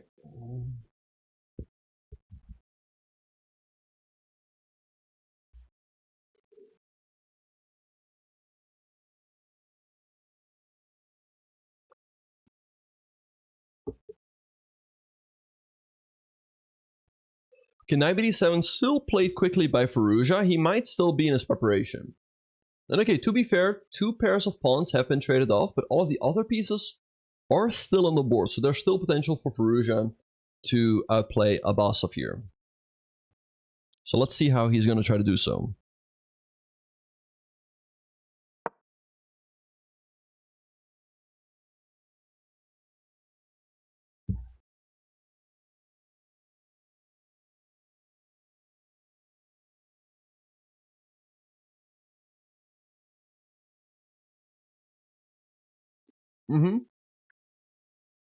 Yeah, no, Leko he's working with Vincent Keimer, so he's a second trainer, whatever you want to call it.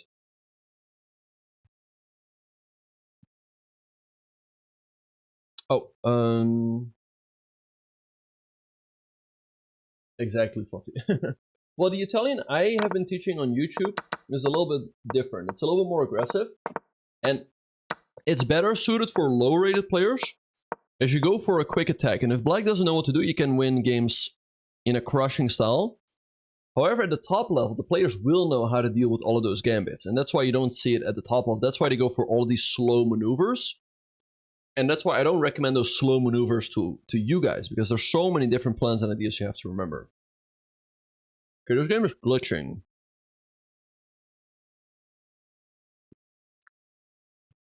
This game is glitching as well. This game is glitching as well. All of the games are glitching. Typical Matrix attack. Thus, on each second visit, apparently there's been this rumor going around that Vivid has a secret Dutch second, but honestly, I don't know who it is. Well, it's not me. I'll tell you guys that. But I honestly don't know.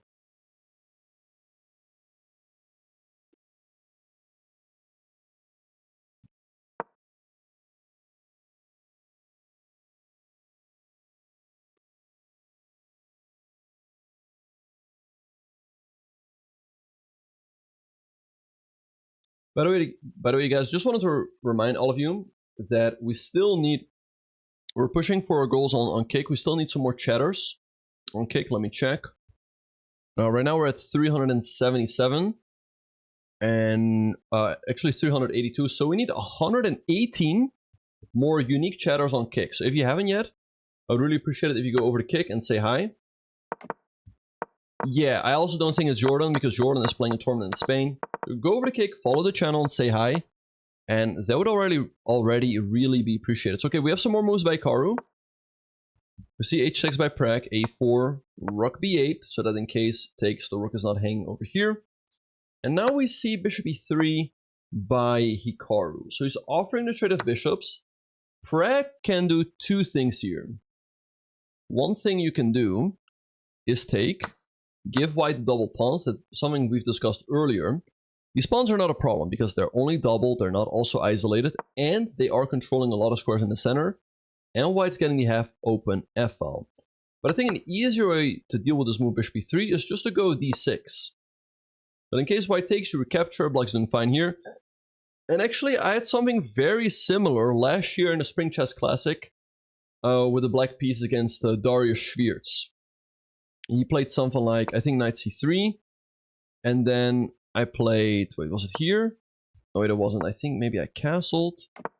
Forgot what he did, but I very quickly got a very comfortable position with bishop g4 coming. Alright, so let's have a look what Prag is going to do. I like d6 here, so let's see if that's what he's going to play.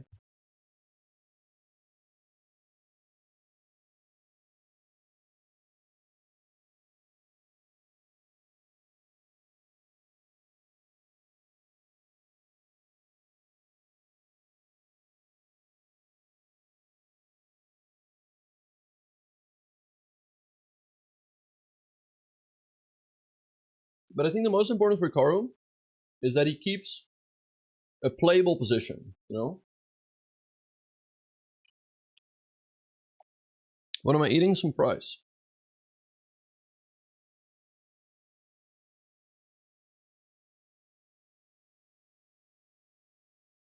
Hello, Endgame Clown. Welcome to the channel. Oh, wow. Hello, Eidweek. Hello, Ranklar, Kramnik's math teacher, Varda, Kai, Cat Thrower, Endgame Clown. Why auto preparation if they just play the same few openings? Well, you have to be ready for many different things. So you also prepare for things that never end up on the board, but they can.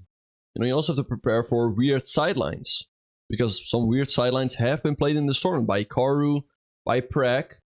You know, what Prag did yesterday with this move f5 on move 4, you would think like, well, nobody's ever going to play that, but, you know, he did. So then it's nice if you actually looked at it. Alright, so let's see what Prag's going to do here. Let's see, how many chatters are we at right now? We are at 386. Okay, 114 more to go. Okay, so let's see what's happening.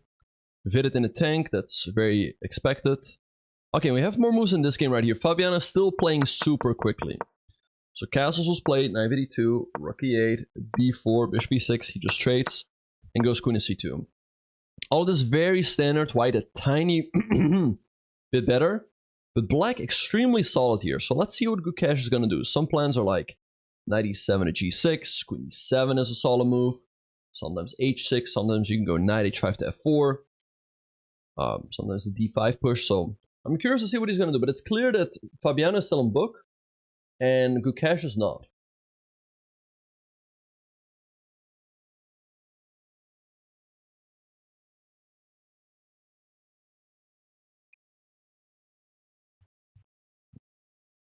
Hello, Troy Chess. Why is FIDE thinking? Because Jan just played a new idea. I don't know if it's a novelty, but it's a very unusual idea that he probably has not analyzed, and that's why he's thinking. It's clearly Jan has analyzed it. So FIDE's going to be under pressure now for a little bit. So it's very natural that he's taking his time here. Kick is bugging. Okay, I'm sorry to hear that.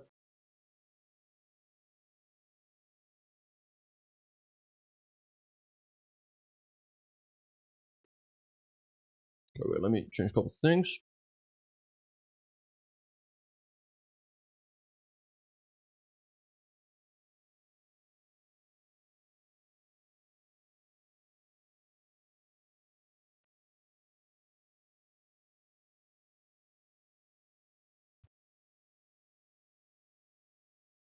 Hello, PC.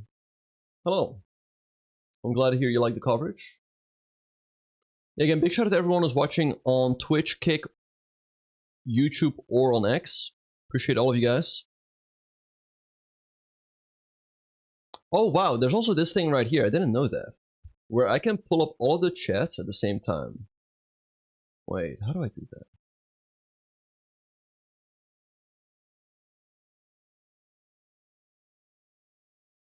Knight H2 is a novelty indeed. Okay, nice. Nice, Halvar. I didn't know that. Hello, Mixel, Twitch, and Kick. Yeah, okay, that's awesome. Hello, Hemanisco. Would be nice to see a bit more variety in opening choices. Yeah, no, that's just how it goes. Like, E4 is definitely very testing for white. And then E5 is the most solid choice. Because with E5, you really limit white's options. You know? And then, okay, in E5, okay, there's the Rue Lopez and the Italian. By far and large, the two most testing openings.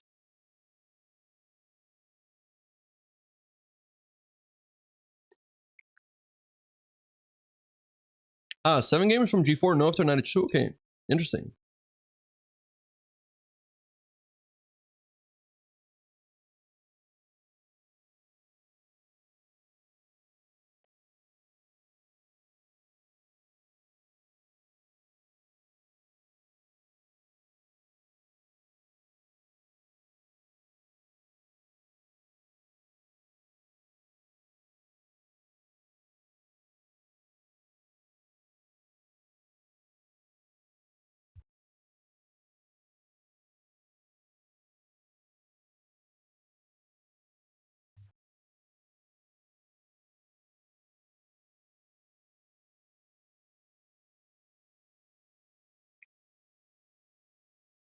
You're okay. You're rooting for Jan. Okay. Yeah, no, that was pretty heartbreaking for Jan. I mean, he really should have won that one. It's kind of crazy that he didn't win the World Championship.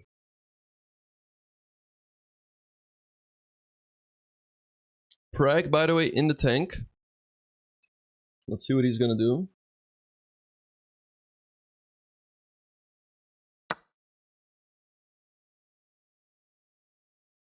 C5, okay.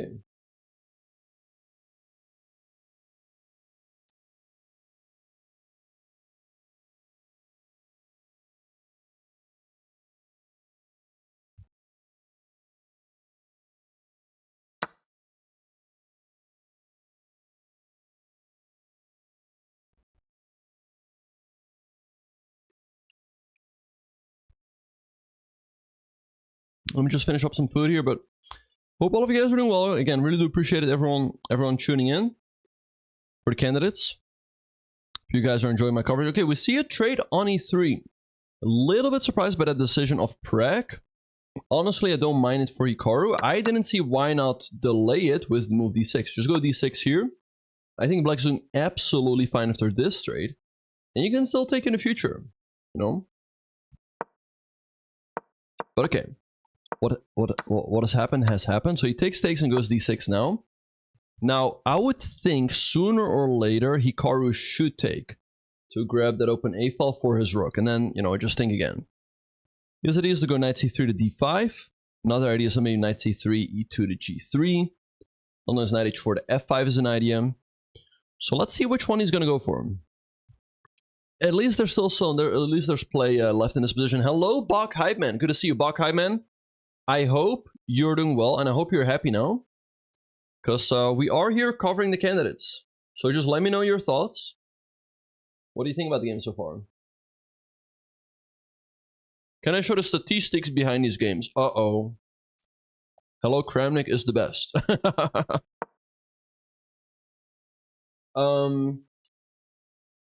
I don't know the stats, to be honest. I am really suspicious of the play of Gukesh and Prague. Prague and Gukesh don't play online, so I don't think you have too many statistics on them.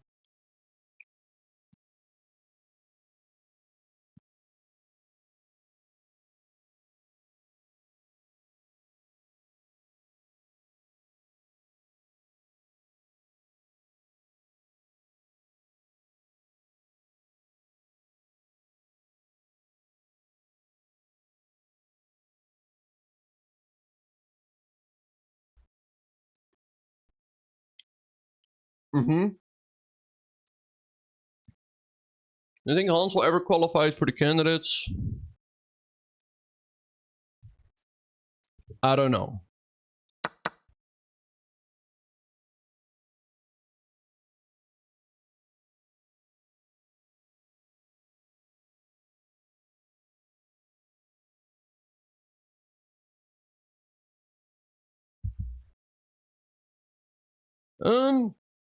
Yeah. No, I guess it's well, almost everybody plays online because there's tournaments online, but there's just certain players who barely play online, and definitely the Indian juniors fit into that category, like Prague, Gukesh.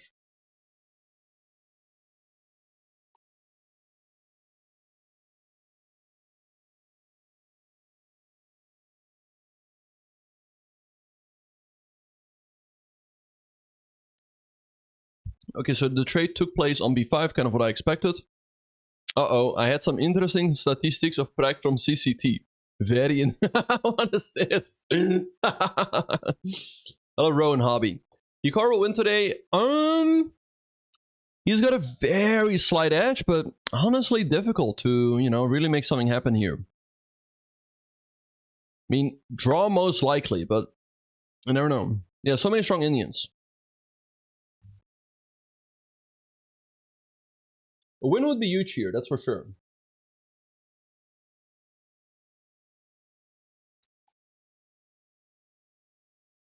Win would be huge. And he needs wins sooner rather than later. Prague is in his head, nah. Hikaru just lost him in the World Cup, I mean, can happen. Because also he did something bad in the opening.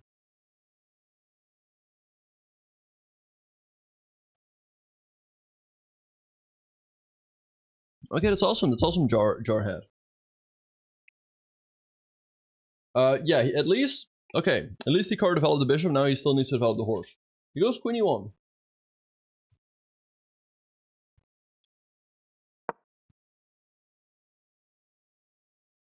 Okay, so with the move queen e1, his idea is to bring the queen over here.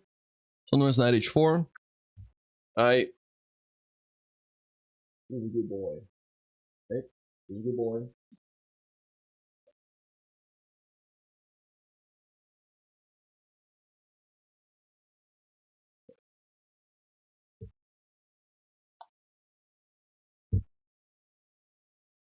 That's not my name, Joe Flossin. Hello, Vernon Wave. Great to see you.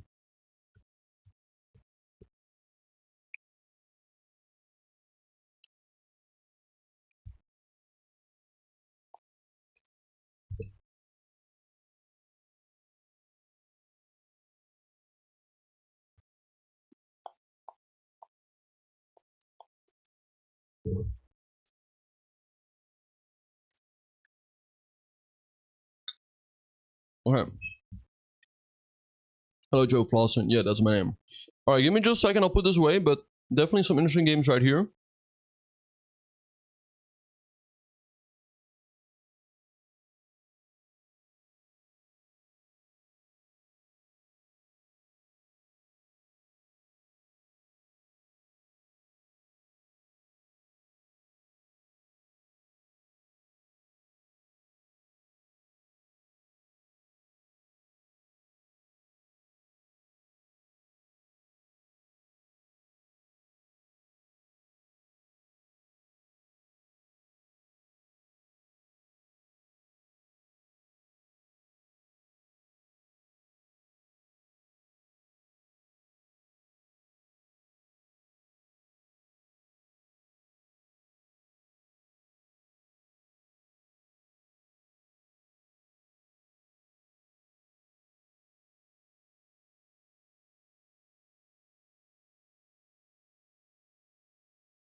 Alright, welcome back everyone.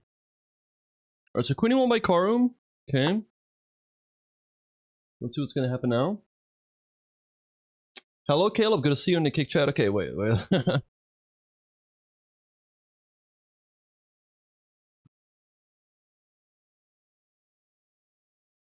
Okay, but here's the thing, Mixel. Here's the thing. Most chess players never cheat because they know it irreversibly damages your reputation. So like if you cheat, you deserve what's coming to you. And you deserve it that people are always going to be suspicious of your play, like whether it's fair or not, especially if you're crushing it in tournaments that have no anti-cheating measures. Hello Shark. Then that's kind of interesting. Shark has a 1-bit thing next to his name. I haven't been allowing 1 bits for a long time because people used to use that to distract me. Alright, knight h2, fitted in the tank. No, nothing shocking here. Again, a novelty by Jan. So it's very normal that Vidit's taking his time. Gukesh taking his time here. I like the opening for Fabiano. I think he's a little bit better. Also, uptime on the clock. And okay, here's some more moves. So 9 b7, b3, a6, bishop d3. Alright, so the logical move is here something like b5, followed by bishop b7. But the question is, does Abbasov have ways to trade off a lot of pieces? Maybe something like knight e4, hitting the bishop and the knight. Okay, so let's have a look. If you go bishop e7, then there's takes on rook d1, and you are under some pressure. So apparently, after knight e4 to move, it's bishop e7. Because in case it takes, if you take the knight, black takes the bishop and is doing pretty well. And yes, white has the bishop, but black has a lot of activity here. So those are some of the calculations that Firouzja is going to have to calculate. And also go for like bishop e2, bishop e7, maybe now. Knight e4, a4. It's going to hinge on the next couple of moves. Like, I don't know, it's not easy for Firouzja to keep playing the position here. Wait, what? Did I see the Grishuk recap? He thinks Vidit should quit chess, and after his Grand Swiss, he was shocked. That's so weird. Okay, well, I'll definitely have a look at some point. Okay, anti-cheating measures. I just got back. What did you say? Are the anti-cheating measures not adequate in this event? Uh-oh. Uh-oh. Disquastum. Completely disquastum.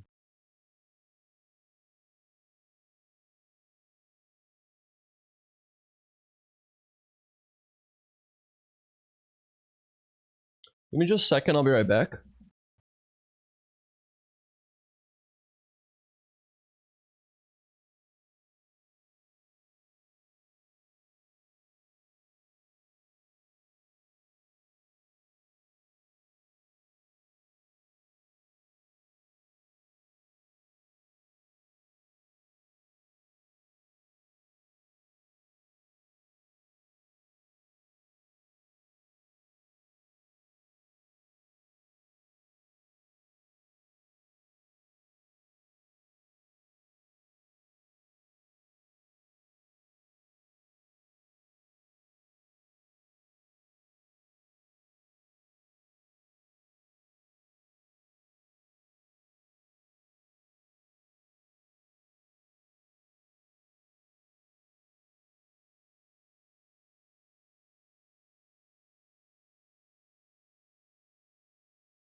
Welcome back everyone to the #1 live coverage of the FIDE candidates 2024. Right, so bishop d3 has been played. Okay.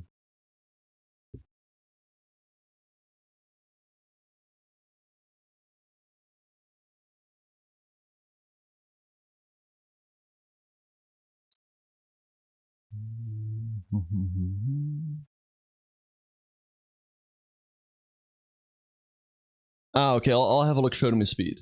I'll have a look. What is this VS in the opening by Gucci? Well, he did play the Nims Indian. That's what, you know, you want to do if you want to play for a win with black pieces. Okay, Queen E1, castles by Prag, H3. H3 to me feels a little slow. Maybe now like 97, followed by C5. Feels like Prag should be doing quite fine here. Okay, Knight H2, Vidit still in the tank. We have H6 by Gukesh. Now let's see what Fabiana is going to do. Knight F1 and G3 is an idea. Or Knight F1 followed by Bishop E3. Also do this and then go here so that in case black takes, you recapture the knight. The position is fairly symmetrical, but one advantage white has here. What is it? One advantage white has here is the fact that he has more space, especially on the queen side with the pawns on A4 and B4. And also the knight on C6 is a little bit stuck because it can never go anywhere, right? Hikaru made a move because it's move H3. Yeah, saw that, fitted thinking. Alright, B5 on the board by Gucci in the meantime. Yeah, so let's see what's going to happen. Fettuccine is going to go all out if he wins this game. I think your favorite player, Kramnik, Fettuccine, I think he's going to win the candidates. It's my prediction. Yeah, he's a good boy, huh?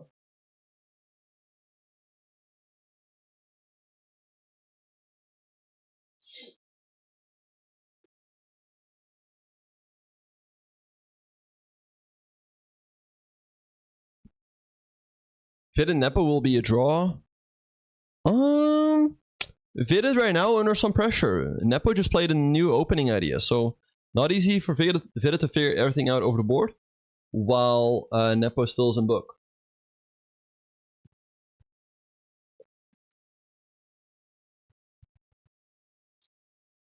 Hello, straight liner. I made some course and also some YouTube videos. I would say besides that, what can you do? Just try to learn them perhaps on a slightly deeper level, straight liner. Try to learn them a few moves deeper. Try to learn the plans and ideas that come from the opening.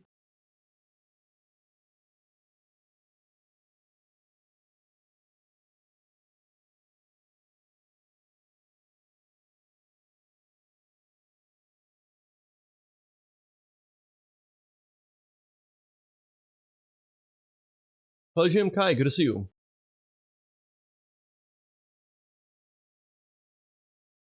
What do pros think about every move? All of the pros and cons of every move. I mean, they're just calculating. Of course, they're looking for plans and ideas. Hello, Mr. Hyman. Bishop B2 definitely move here, yeah. Then Gucci will probably go Bishop B7. Position looking fairly symmetrical. I think it will be difficult for Gucci to imbalance this one. But, you know, here's the thing. He just needs to keep playing the position and keep the game going. That's one thing that Hikaru didn't do. He didn't quite keep the game going yesterday. Rook D1, I think just Bishop B7 anyway. Even after knight E4, black goes Bishop B7. Because you don't want to take, because then white takes, hitting the rook in the corner and the pawn over here. And you can actually go here, because in case white takes, you recapture. And now you hang the knight, but then black takes the bishop, and is actually better. This was not a slot, this was a Nims Indian. Yeah, check out the courses. Good observation by the hype man. White can take and take, yes, but black's gonna recapture. And then I can take here and double your pawns and open up the king. Now after something like knight g5, black gets a pretty good play. The king is pretty weak. This looks dangerous. If you are given a second chance, what will you change your who wins bets. If I was given a chance to change, okay, right now I would say probably a draw here, maybe a win here for white. I'm honestly, I mean, maybe a draw here, but honestly, most of my bets are looking okay. I think even Gucci still has enough play after bishop e7. I think my bets are looking pretty okay. Who's your favorite to win amongst the players? Fabiano. I mean, he's tied for the lead. He's a little bit better here against Gukesh. He's been putting pressure on almost every game, so... And in my opinion, he's by far the best player in the field.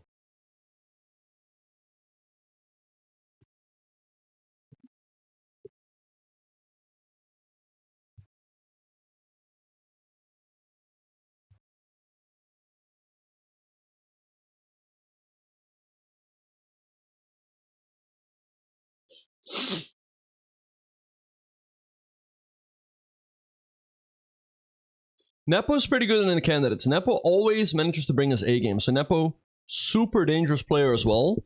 And let's see, this game right here is going to be crucial. This round right here is going to be crucial because I think Fabiano and Nepo have good chances to win.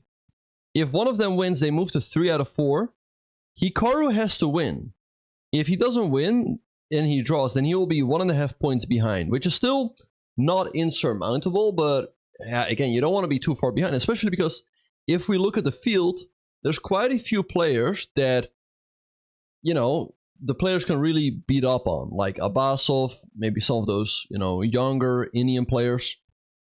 There is a chance that someone will run away with the event with a score of like 9.5, 10 out of 14. And then, again, you cannot stay on -1, 50% for too long. What's my path to the candidates? Well, if I want to get into the candidates, there's a couple of ways. I can try via the World Cup. I would have to qualify to the World Cup via the European Championship or the Grand Swiss, which is an event that takes place every 2 years. Hello, Iron Wolf. Welcome to the channel. I hope all of you guys have been enjoying the coverage. I really do appreciate everyone tuning in. I mean, there's many broadcasts, so I'm honored that you guys choose this place right here as your place to watch the candidates. Yeah, Nepo, here's the thing. If Nepo avoids losing, that's when he's very good. Of course, if you lose, I mean, you get 0 points. But also, if he loses, it can really throw him off, and he might lose the next game. Thank you, starting chess.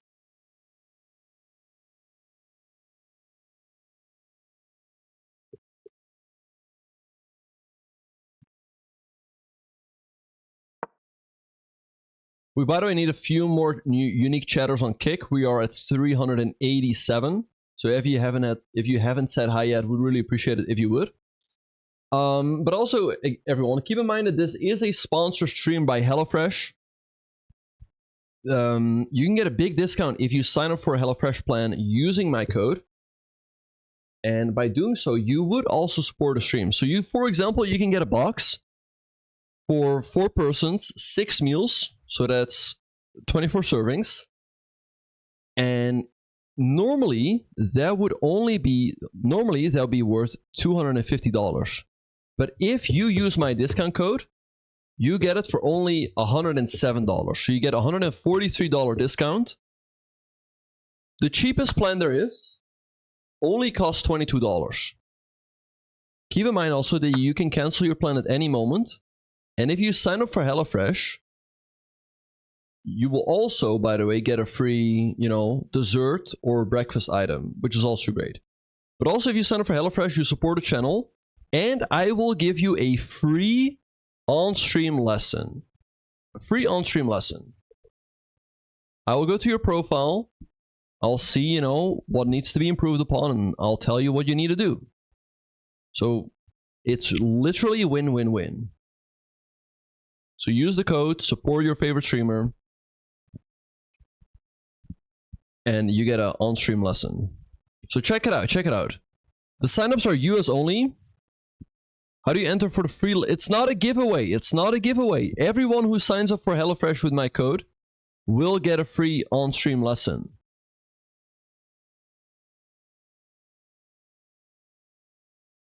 If Magnus gets HelloFresh, that will help him improve. That, like, he doesn't need to spend any time, you know, going to the store. It just gets delivered right to his doorstep. All, you know, fresh, nutritious ingredients. That will definitely help him with this game. Hello, Lobster Chowdow. Good to see you. My pleasure. Hello, BP71. All right, welcome. Hello, Soccerfoot. Thank you. My pleasure. Hello, there are two. Knight F1 is a move indeed. Followed by Bishop B3. Rook B1 also good move for Fabiano.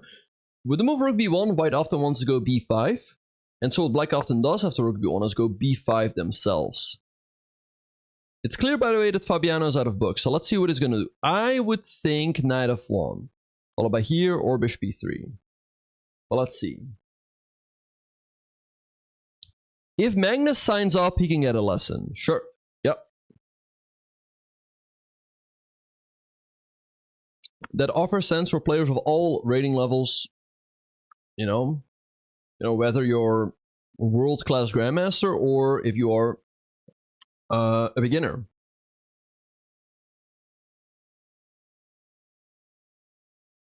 Okay, let's see.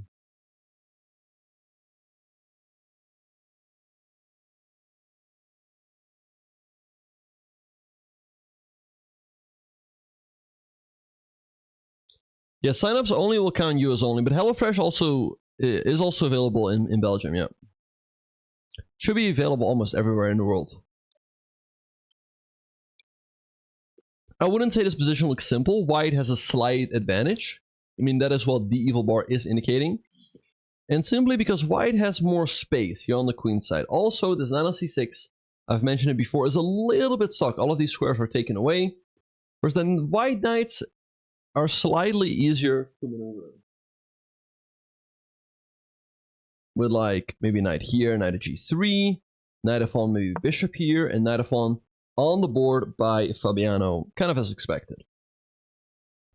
Alright. Alright, so let's see what Gukash is going to do. d5 is a pretty standard move now, grabbing space in the center. Because then after bishop e3, there's also ideas of going d4. So that's the move I expect from Gukash.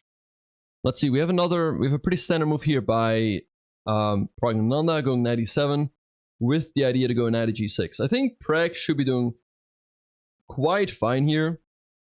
It's very difficult for White to create real play on the king side. And now it's probably time for Hikaru to develop his knight. Either knight d2 or knight g3. Let's see which one he's going to go for. Okay, wow, we have some more moves in the game between Nepo and Vidit. So Nepo, with the move knight h2, wants to go f4. So Vidit goes g5, f4 anyway. Takes. So now he's got the half-open f-file to work with. The pawn on f7 is a little bit vulnerable. I don't know. Yeah, one prediction I'm not feeling. I think, hot take, Nepo is going to win. Nepo's going to win. He's still in prep. Vidit is not. This position looks dangerous, strategically speaking. So, yeah, not easy for Vidit. So let's see. Bishop e7. Chess.com sometimes is really way too generous with these double exclams, but this is a good move by Gucci Reza. Because after takes, which is what happened, okay, should take the knight, Black can take the bishop on d3, and is doing absolutely fine. You can go rook d1, but then takes. The nice thing for Ali Reza is that he can often take here and give White double pawns over here. So I like Firouzja's chances to win here. Why do I call him Gucci Reza? Well, that is one of the funny jokes Hikaru actually made in the last couple of years. I like the nickname Gucci Reza.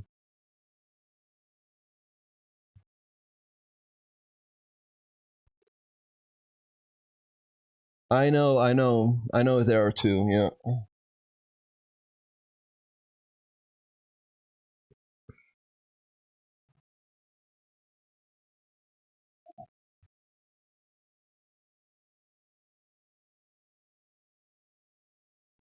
No, but Gucci Reza is a great nickname that Hikaru coined, yeah.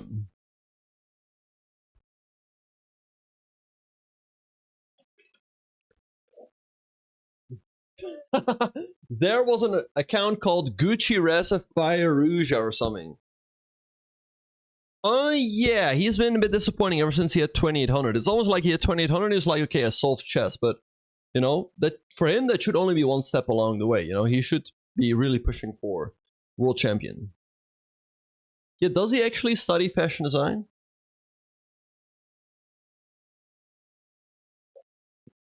I mean, I understand Ali Reza like completely that he also wants to do other things in chess, but for him the opportunity cost is so high that I would just advise him to keep playing chess, because it's going to be very difficult for him to make more money doing something else than he's making from chess, and he's got like a real shot at becoming world champion. He's not going to become world champion in fashion design. With all due respect. People are like, hey, I find it very offensive. Ali Rage Fire Uja. Yeah, I mean, bishop e7, I mean, like I said, sometimes the chess.com brilliancy algorithm is a little weird. Because it's a good move, but brilliant to me, I think is generous. But a good move by Firuja.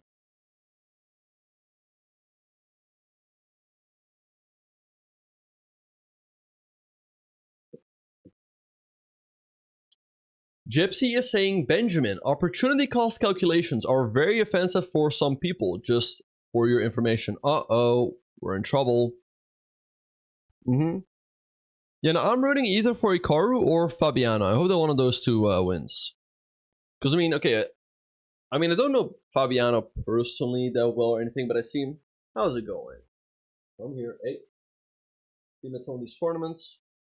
And of course, I've also done a lot of commentary for Hikaru.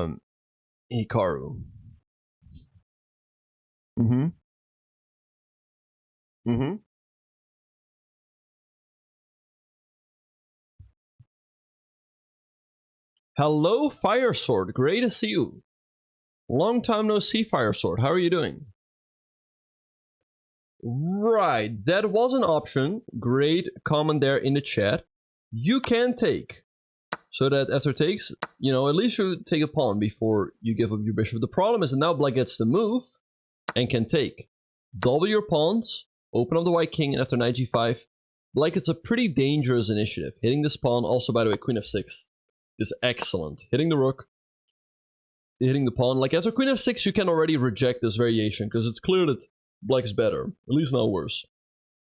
But it's a great question in the chat. That's why bishop 6h7 is not a good move. I think Firuja honestly has decent chances to win this one. It's already even. Whoa! Thanks, Gypsy, for the $25 donation. Appreciate it. Thanks a lot.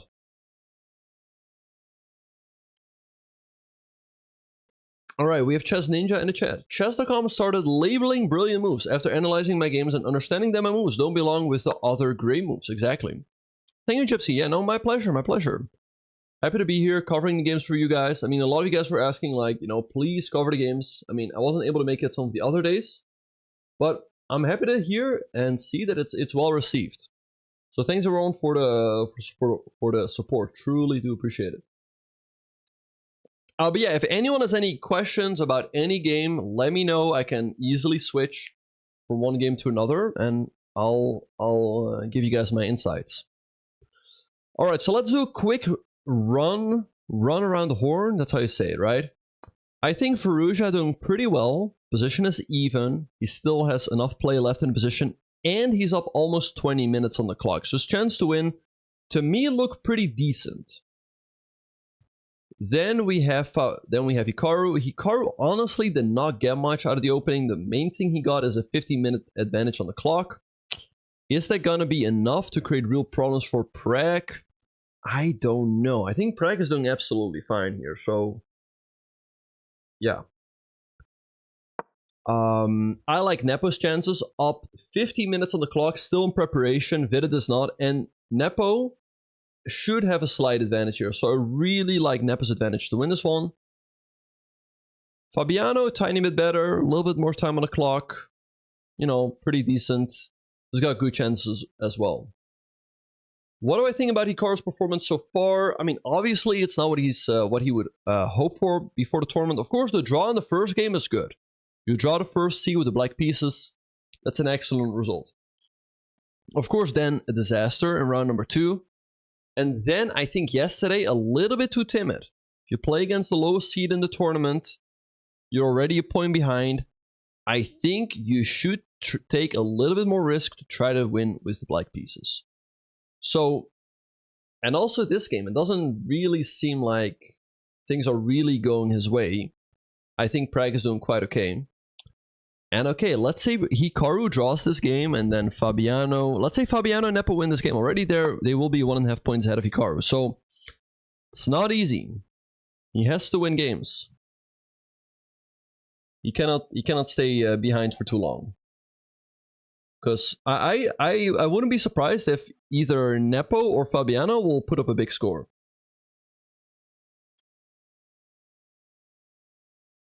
We overestimated. Well, one thing that people have to keep in mind is that for an event like the candidates, preparation is super important.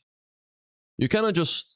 And that's what the others are doing. They're like spending months and months of their life preparing every single variation, trying to be ready for as many different lines as possible. Whereas with Hikaru, like... Okay, of course, okay, well, the thing is, of course, professional chess is not his main focus, right? So, it's not as easy to just turn up, play, and win, you know? But it's still early in the event. And, you know, in classical chess, openings matter a lot. Much more than in rapid and blitz chess. Alright, let's say Fabiano wins, beats Liren, and is the new world champion. At what point will people start respecting the world championship title more since Magnus vacated the title? Also, do you think Magnus will hold a one-on-one event series where he plays the world championship and brings in money?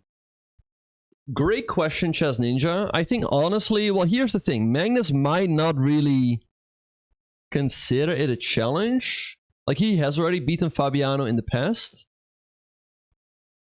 Here's the thing. I think a unification match, in that case with Fabiano, Magnus doesn't really have much to win. He would only have anything to lose.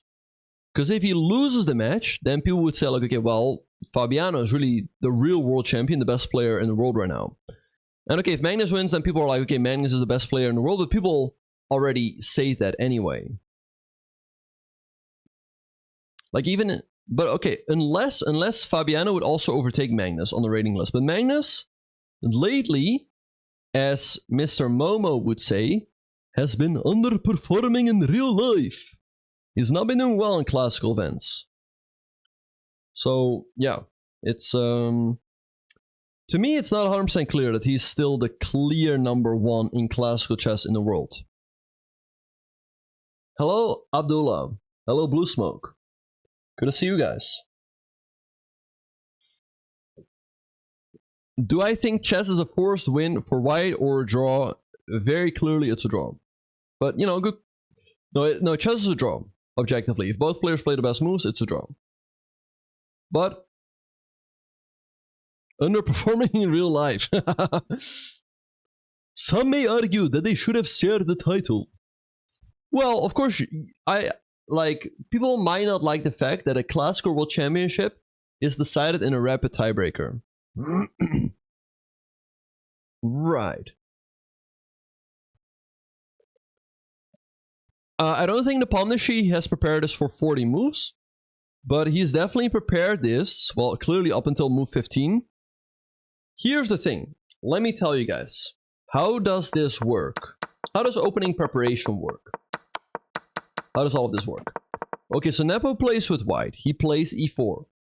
Vidit's main defense is the move e5. So then Nepo has to decide, what am I gonna do against e5? And he decides on the reload pass. Now on the reload pass, Vidit's main defense is the move knight f6 to Berlin. So then the Pomnishi has to decide, what am I gonna do against the Berlin? There's many things you can do. You can go d3, defend the pawn.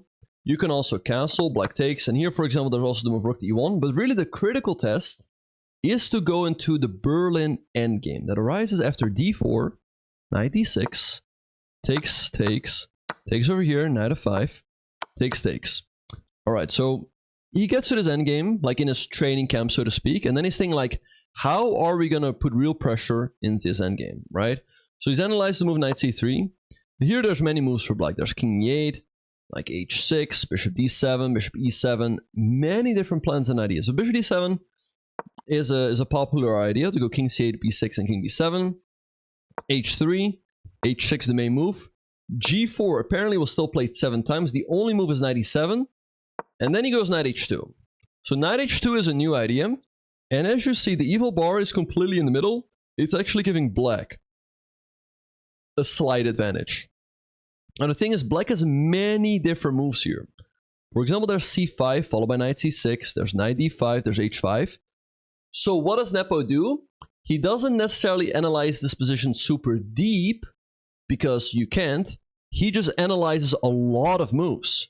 After knight h2, he might have analyzed like 10 moves. And that's what we see here. The idea behind knight h2 is to go f4. Gain space on the king side. So he's analyzed a lot of moves. And also in those moves, he would try to go as deep as possible. So g5 was played by FIDE. A natural looking move. But now f4 by Jan. We see takes. And here bishop e6 is one of the best moves. So that is why it's still analyzed. Knight e4 was played.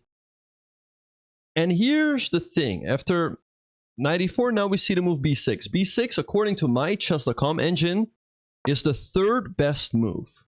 And that is why Nepo now is thinking. Because, like I'm saying, so knight h2 is probably already looking at like 10 moves. Move g5 might be move number 5 or so. f4. So takes, bishop e6 still best move, knight e4. And here the best move according to my computer on chess.com is knight g6, second best knight d5. So you cannot look at everything. And that's why, again, he's out of book right now. b6, understandable move by FIDE, stopping knight c5 and preparing king c8 to b7 or c5 and knight c6. So I like Nepo's chances. This pawn is a little bit weak, this pawn is a little bit weak, his pieces are more active, but FIDE does have the bishop pair, so not easy. Also, by the way, Nepo up 45 minutes on the clock, so let's see what he will do. Yeah, no, great question, Chess Ninja. Yeah, I think, well, Magnus doesn't seem too interested in playing classical chess right now, so I don't really see him organizing a match like that, also because, again, he only has something to lose in a match like that, right? Because if you lose, then people are like, okay, well, Magnus is not the best player in the world anymore. It's clearly Fabiano now, because he's also world champion, and he's also won the match against Magnus. Knight f3 makes a lot of sense. We got a great question in the kick chat by Firesword. Where is king going? Lamau. Well, the king is going to c8 and then probably b7. A great way to play here, by the way, after check is also king e8 and then checkmate. That's even better. But yeah, no, like I said, the king is going to go here and here.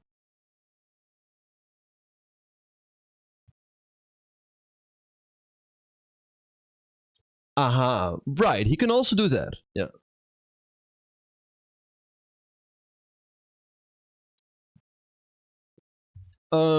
If engines, why does it take months? Because there's many different moves you have to analyze, many different variations, many different moves in every variation that you have to analyze. And sometimes you're trying to find a new idea, you're trying to find a novelty in a line, and you might just hit your head against the wall. Like, maybe there's no new play left in a line, maybe everything has already been played, everything has been analyzed.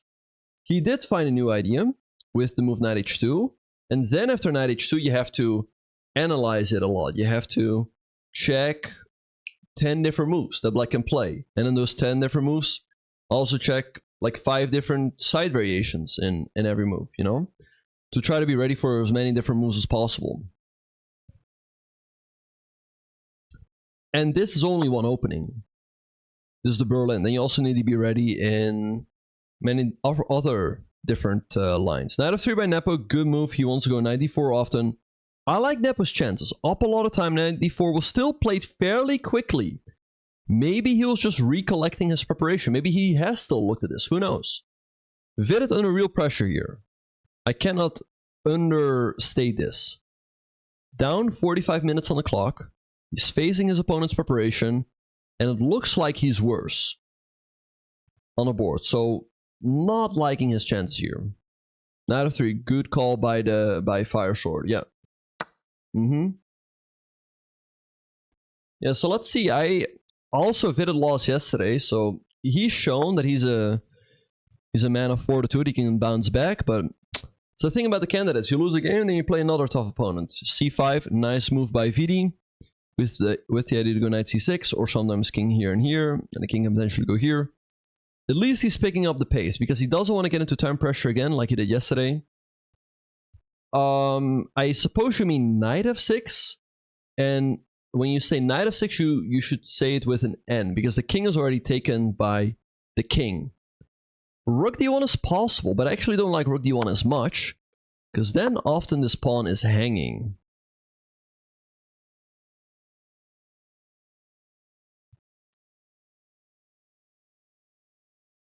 I know, I got it, yeah. Oh, shoot, I missed the invitation, my bad. Dang it. Sorry, bro. Alright, guys, couple of things. First of all, the stream is sponsored by HelloFresh. Check them out. Subscribe to HelloFresh and use my code POCHF132759 to receive 16 free meals plus free desserts for life while subscription is active. The deal is absolutely amazing. If you sign up for HelloFresh, you get a big discount. You can get a box that would normally cost $250, but with my code, it would be $107. The cheapest plan only costs $22, and you can cancel your plan, your subscription, whenever you want. If you don't like it, just get out of there. But it would support me, so get a quick on-stream lesson. We'll get a quick on-stream lesson for, again, you can get it for as cheap as $22. Or you can get 24 meals for $107. Very cheap. Again, all of it is put in a box. It's delivered to your doorstep. So super convenient, super delicious, super healthy, nutritious. And you get a free lesson.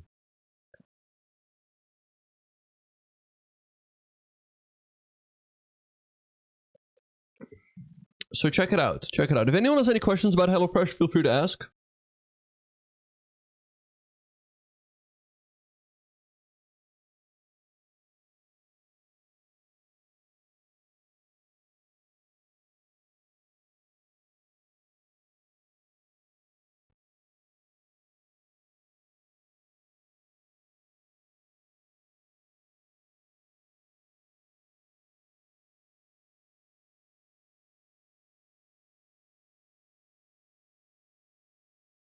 Oh wow, thanks Mortal Wombat. I really do appreciate it. How much time did I invest? So I took on the project for my Chessable courses for both of them in December of 2022, and I got part 1 out in April of 2023 and part 2 out November of 2023. It's a nice matcha you have here. Also, by the way, if you're ever getting hit with ads, go over the kick. Guys, this is great. If you're getting hit with an ad, go over the kick. There's no ads on there, so you avoid the ads. If you miss a certain part of the stream, you can also go to YouTube and go back into the VOD. We're also live on YouTube and we're live on X. So choose your platform. But yeah, it's not my fault if you're getting hit with ads. All right, sounds good, bro. Exactly. Less than half the cost plus a free dessert for life. Yes, exactly. No, in my box, I will get strawberry swirl cheesecake. It looks absolutely delicious. And I will get that as long as my subscription is active. Like I said, if you don't like it, you can cancel your subscription. That's completely fine.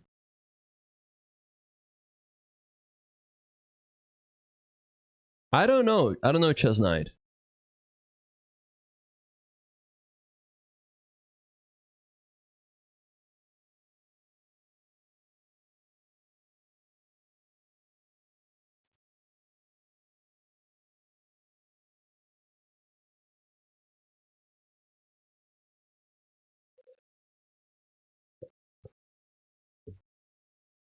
Okay, let's see what's happening in the games.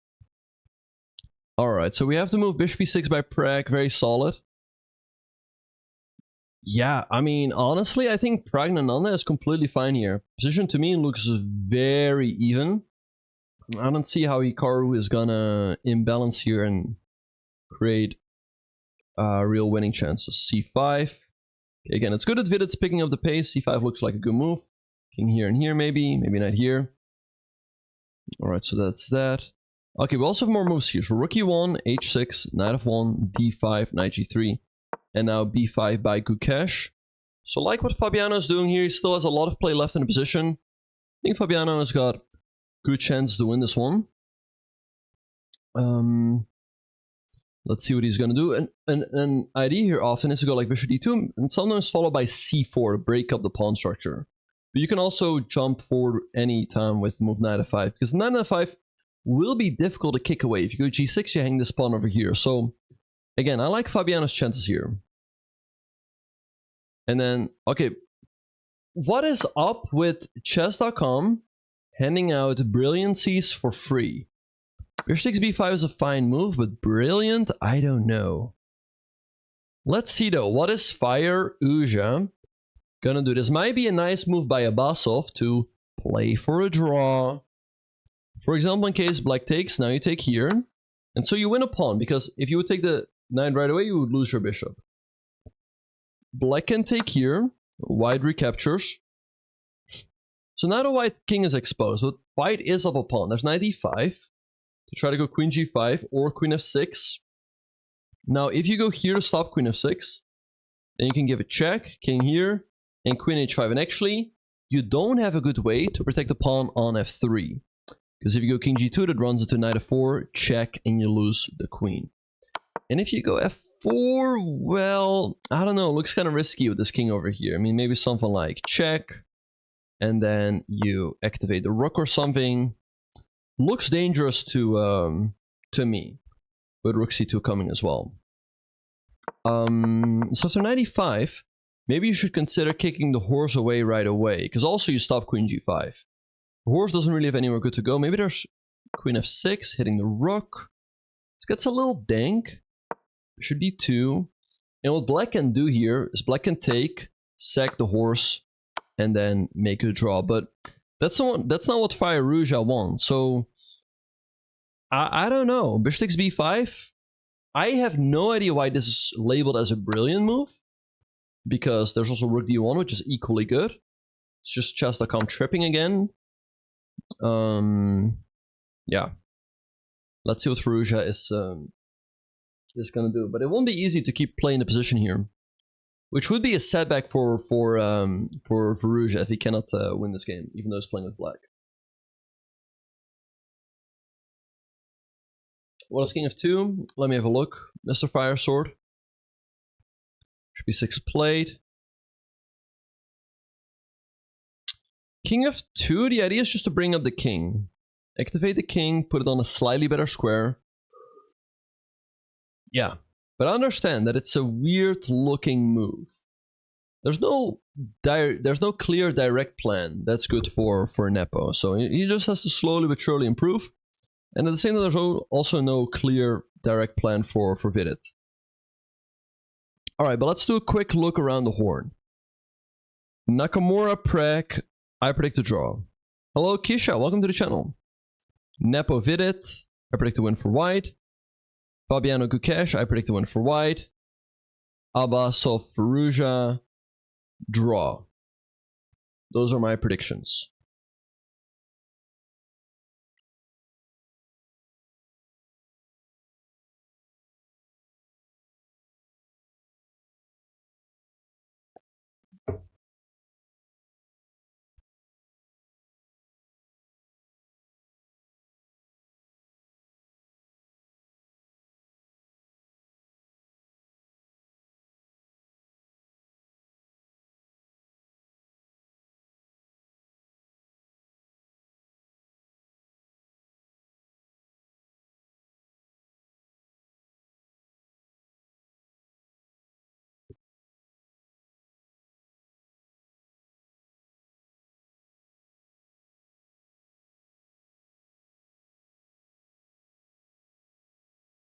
How would I match up against Abbasov? Abbasov and I are actually the same age.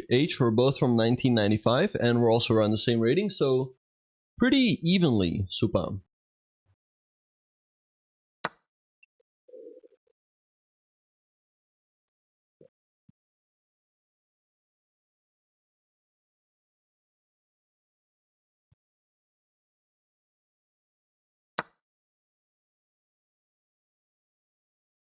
Okay, we have more moves. Am I 2600 plus? What is this disrespect? Dude, again, stop. They're labeling every move as brilliant. Takes. This is not a brilliancy. Get lost. Anyway, knight takes b3. The idea is that, okay, if you're gonna lose your knight, you might as well pick up a pawn for it. So he takes. Abbasov takes, and now Firouzja is gonna take. He can take. He can also take over here. Let's see which one he's gonna go for. Yeah. The thing is, I don't like bishop takes d f3 as much as then white's gonna move their bishop. Let's say here. And here, you can move your bishop. You can also go knight g4, but knight g4 just leads to a draw. The idea is that in case, or like, what, black wants to go here, and in case you take, queen h4 anyway, threatening mate, and in case it takes, check, here, and then check, and just a draw. With a perpetual check. He looks older. Well, maybe people just get stressed out after playing chess all the time. To me, it doesn't look older in my opinion. Alright, so I predict, yes, that Firouzja is just going to take. Now, you cannot take the pawn as then bishop a6, hitting the queen and the rook, and black wins. And otherwise, you might allow black to take here. So definitely still play left for Firouzja. Let's see. So you can go rook d1. You can also move the knight. Let's say you go bishop b2, right? And black takes. White recaptures, maybe like knight d5. I think there's definitely still play left. In the sense that, you know, you have a knight against the bishop, the white king a little bit exposed. So I think there's still play for Firouzja, and he's up on time. You know, they're labeling every move as brilliant. Okay, knight d2 by Hikaru. Weird move. I don't know what the idea is, honestly. Inepo in the tank. Fabiano in the tank. So we'll see how this is going to develop. Question for everyone here. Is anyone watching from the US that is considering to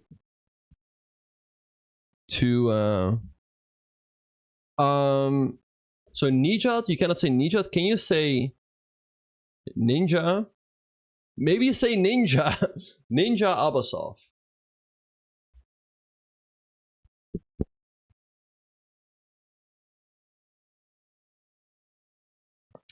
Bishop d5 is a move. No, but then you take the queen on d8 and you're down a pawn in the endgame. I don't like bishop d5 because then you pin your own bishop. I think you should just move the queen. Maybe someone like queen c7 with the idea to go knight g4. Like let's say knight here, knight g4 is unpleasant. That's your threat mate, which is not easy to stop. You don't want to go g3, then you weaken yourself on this diagonal. You also don't quite want to go f4 because then everything becomes loose. So queen c7 looks like a nice move for Gucci. And again, there's definitely still play left, so let's see if he can make it happen. Hello, chess lover, good to see you. Hello, Amajib. Or call him Abbasov.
Oh, is anyone in the US considering to sign up for HelloFresh?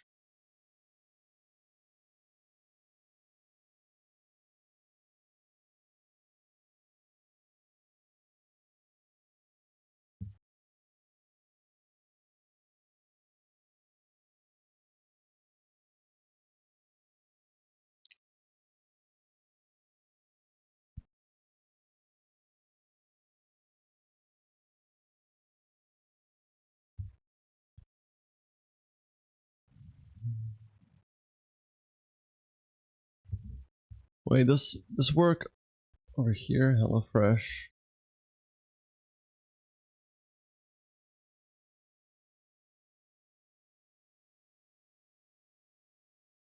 So rook d1, d2, knight f6, good move by Nepo. Let's see what's gonna happen. b5 by Gukesh. Yeah, I like Fabian's chances. Not easy for Gucci to win, but maybe he can.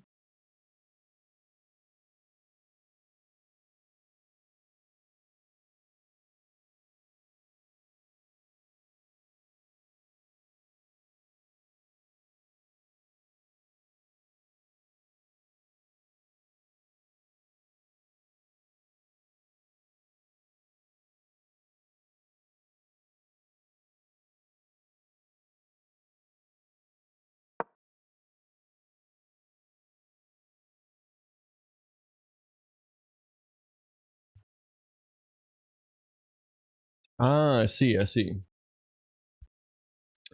Alright guys, but we also need some more people saying hi on Kick.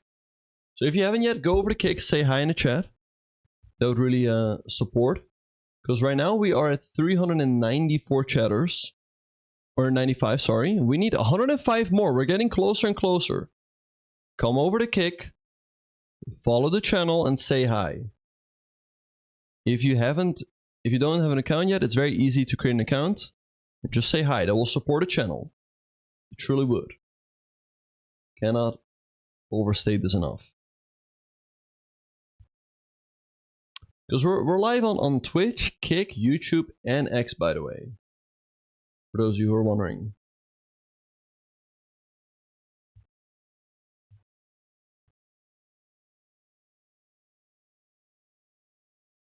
Hello, Gypsy. Great to see you. Hello, Lil Kev.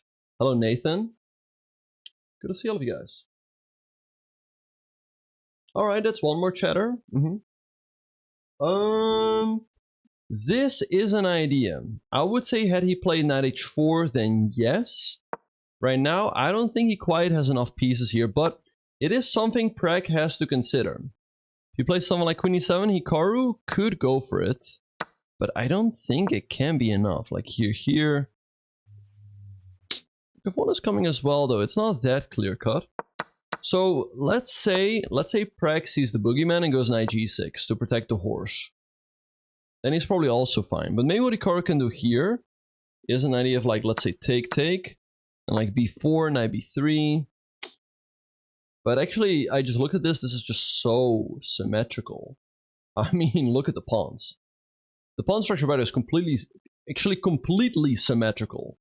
The only difference is the knights. White has knights on c3 and d2. Black's got knights on f6 and g6. And Prag goes to queen e7. He says sack on f6. I don't care. I don't care. Right now, the only thing Hikaru's got going for him is the fact that he's up 12 minutes on the clock. I think Prag's doing completely fine on the board. So I'm curious to see how Hikaru is going to try to create problems here, but not looking easy to me at all. Hello, Kendok. Hello, Math Hype Man. The Math Hype Man. That's awesome. 398, 102 more to go.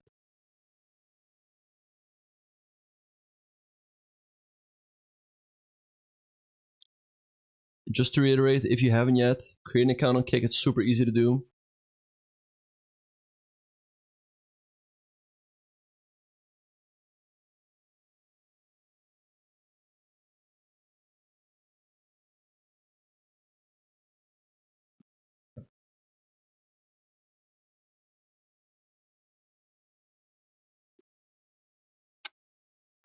Honestly, I wouldn't be shocked if Hikaru does it and then he says, oh, I sacked the rook for content. It's like Hikaru sacked the rook, or like thumbnail would be like, I sacked the rook. Yeah, no, exactly, yeah.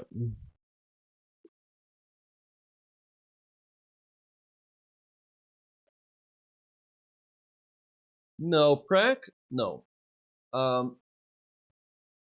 Bishop takes h3 is never really an idea, because white can bring pieces to the king side so easily. So like, let's say here, and black sacks. It's not really an idea, because white easily just goes like rook f, even that. Like rook f3, hitting the queen away, queen here, here. Bishop takes h3 isn't really an idea. Who do I think is going to win the candidates? I would think Fabiano. But I also like Nepo's chances. I like Nepo and Fabiano. Nepo's rating is a little bit lower because he tilted a little bit after losing the World Championship.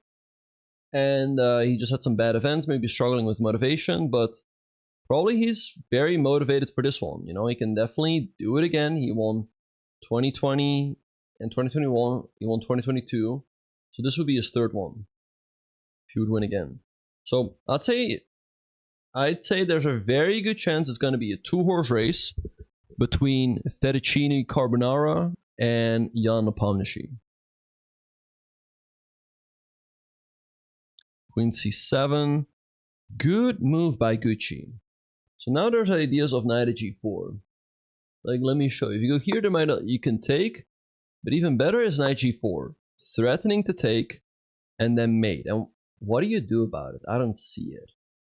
If you go h3, you take anyway. Take the horse, take the rook, black's winning. If you take the bishop, check, and mate. So knight g4, big threat. Nijat has to watch out.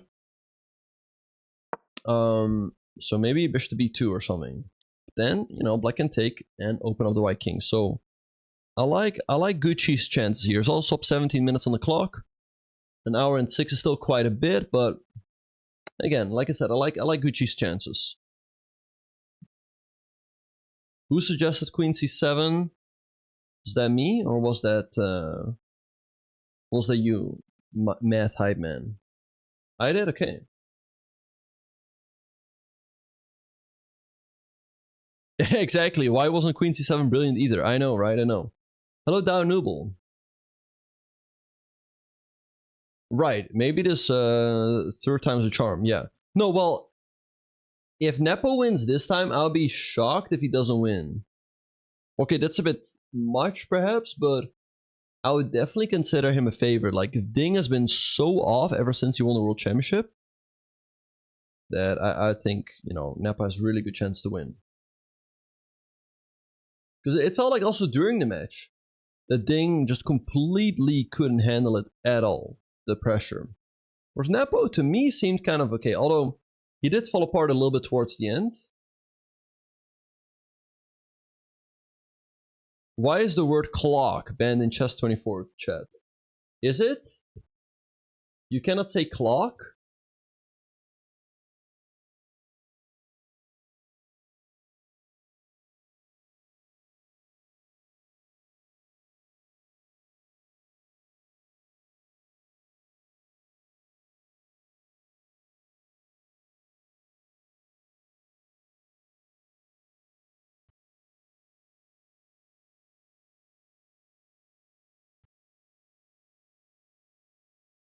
Yeah, you can? Oh, that's weird.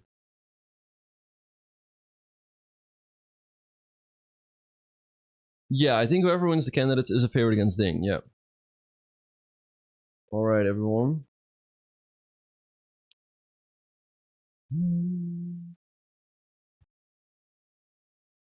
Queen e7. Reasonable move by Prague. King g3. Can yawn up a lot of time, 40 minutes. Knight f5, good move. Alright, so let's do a quick look around the horn. I predict a draw here between Hikaru and Prague. I predict a win for Nepo. I predict a win for Fabiano. And do predict a win for Gucci. Yeah, no, that's a nice fine math high man. But maybe he still has looked at all of these ideas. Maybe it's still somewhat familiar to him. Okay, bishop b2, good move by Abbasov. So he is inviting Gucci to take and double the pawns in front of his king. Interesting.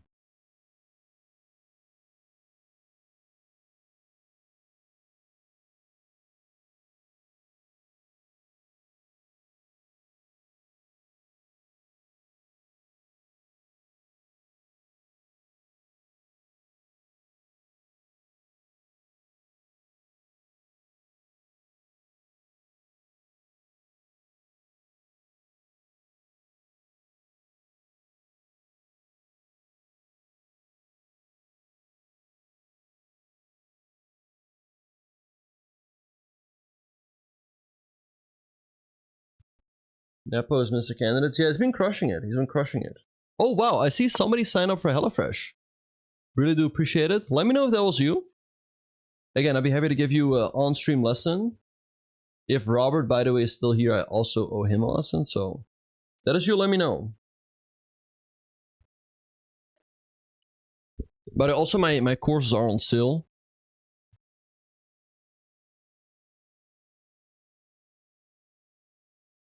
Let me put that also in the kick chat.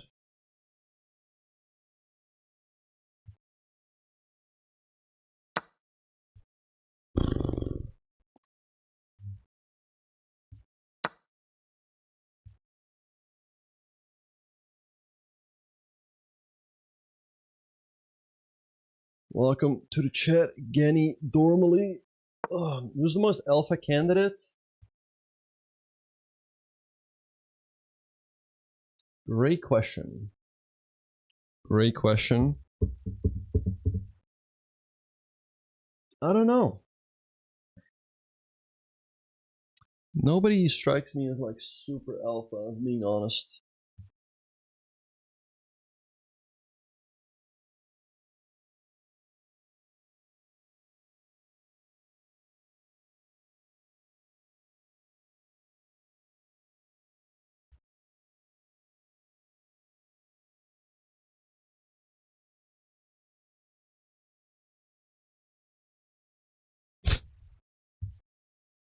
Well, that's a controversial take. Hello, Trevor. Great to see you. Karu. It's too early to say he's throwing, but it's not been his event so far. Gucci. I mean, maybe Gucci 92. Yeah. I'm not impressed. I'm not impressed.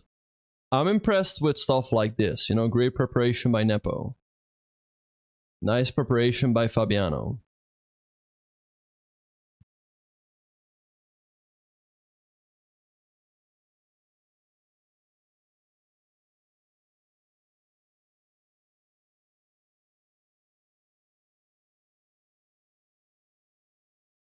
Alright, let's see what Gucci is gonna do. Again, he can take and double the pawns, but knight g4 maybe.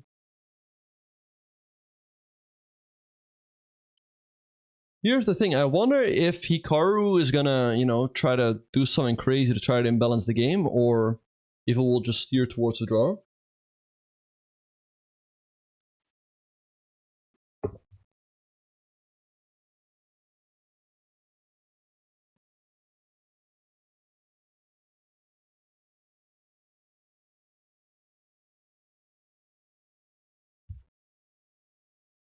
But again, everyone, check out HelloFresh. They've got some amazing deals. You can get $143 off and free dessert. So it's not $143, it's more like $153 off, because the dessert is worth like $10, $12.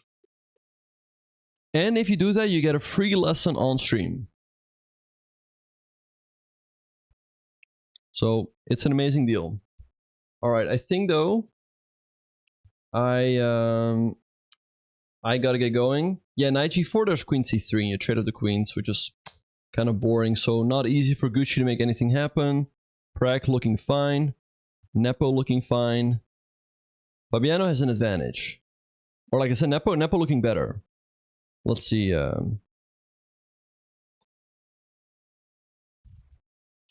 The free lesson, no, you get a free lesson and, well, I guess both, yeah. There's an appetizer and then you also get a free dessert.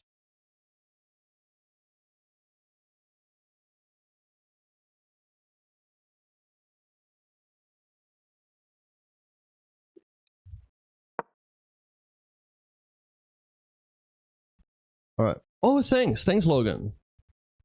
Hi Ben, I just signed up. Without a discount, the cost would have been $120 for a 4-person 3-meal subscription.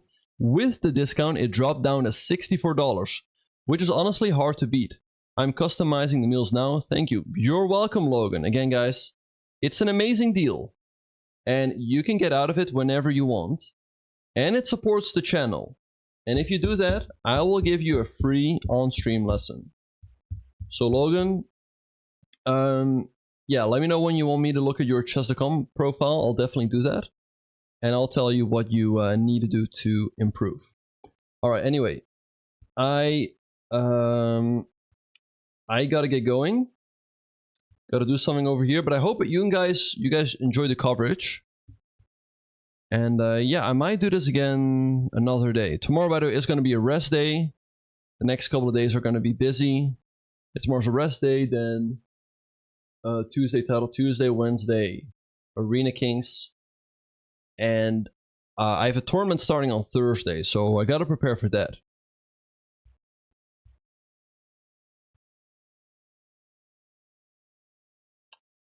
What is this? I don't think Abbasov cheated, Mr. Abbasov cheated. Couple of things before we go. Again, I cannot, emphasize enough how great this HelloFresh deal is. It truly is. Again, subscribe to HelloFresh and use my code POCHF132759 to receive 16 free meals plus free desserts for life while subscription is active. Like Logan said, he got a plan that would normally be $120, which is now $64. The biggest discount you get is if you get a plan that would normally cost, by the way, it's just a box. You can cancel it right away after if you want to. Yes. Is it here? Yes, Benjamin will be playing in the St. Louis Spring Chess Classic from April 11-19. There it is. So that's what's coming up. Check out HelloFresh again. And besides that big discount, you also get a dessert. Don't forget about that, Logan. You can add a free dessert. Show Hikaru's game. Yeah, it's this, but looking pretty even. I don't know how he's gonna imbalance things. So check it out, and again, if you do, you get a lesson on stream. And again, the cheapest plan for HelloFresh would cost only $22 for the discount, and you still get $35 off. So, cannot recommend it enough. You get a free on-stream lesson. You support me. You allow me to keep streaming and to keep doing commentary for you guys while supporting me. If nobody would support, then at some point I would have to quit, right? So keep that in mind. Keep that in mind. And it's a big steal for yourself. That's of course the main thing. It's a big steal for yourself. Scar rook takes f6? No, because I don't think he has enough play after, let's say, takes and takes. Anyway, appreciate you guys. Also, by the way, the courses are on sale. Check them out. And yeah, in case anyone is interested, I'm taking on a few more students, so you can send an email over here. All right, anyway. Also, by the way, join our Discord. We've got a great community there. And yeah, I will see all of you guys later. On Twitch, I will send you guys over to...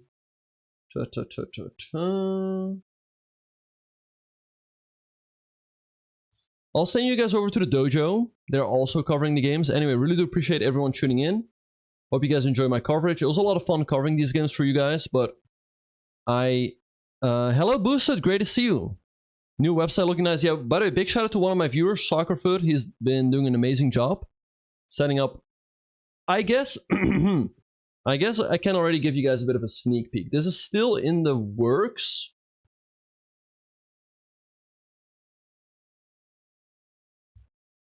Boost, do you think I should give them a sneak peek or no?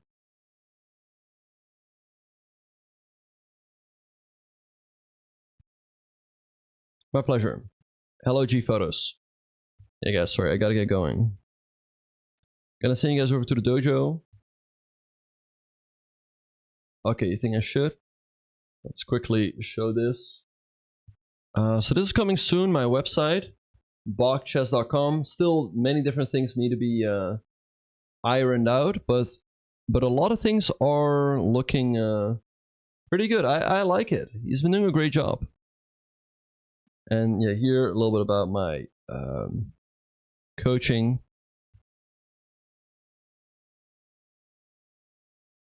So yeah, check it out. Again, keep in mind all this still needs to be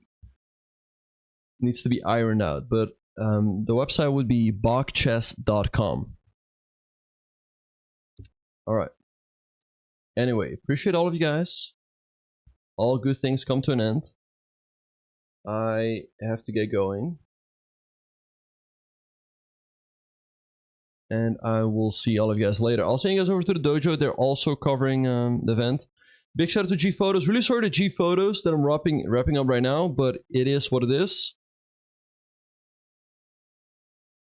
I'll send you guys over to the dojo. We might be back another day. And then, yeah. On Kick, I'll send you guys over to Ikaru because they're covering the event as well. See you guys.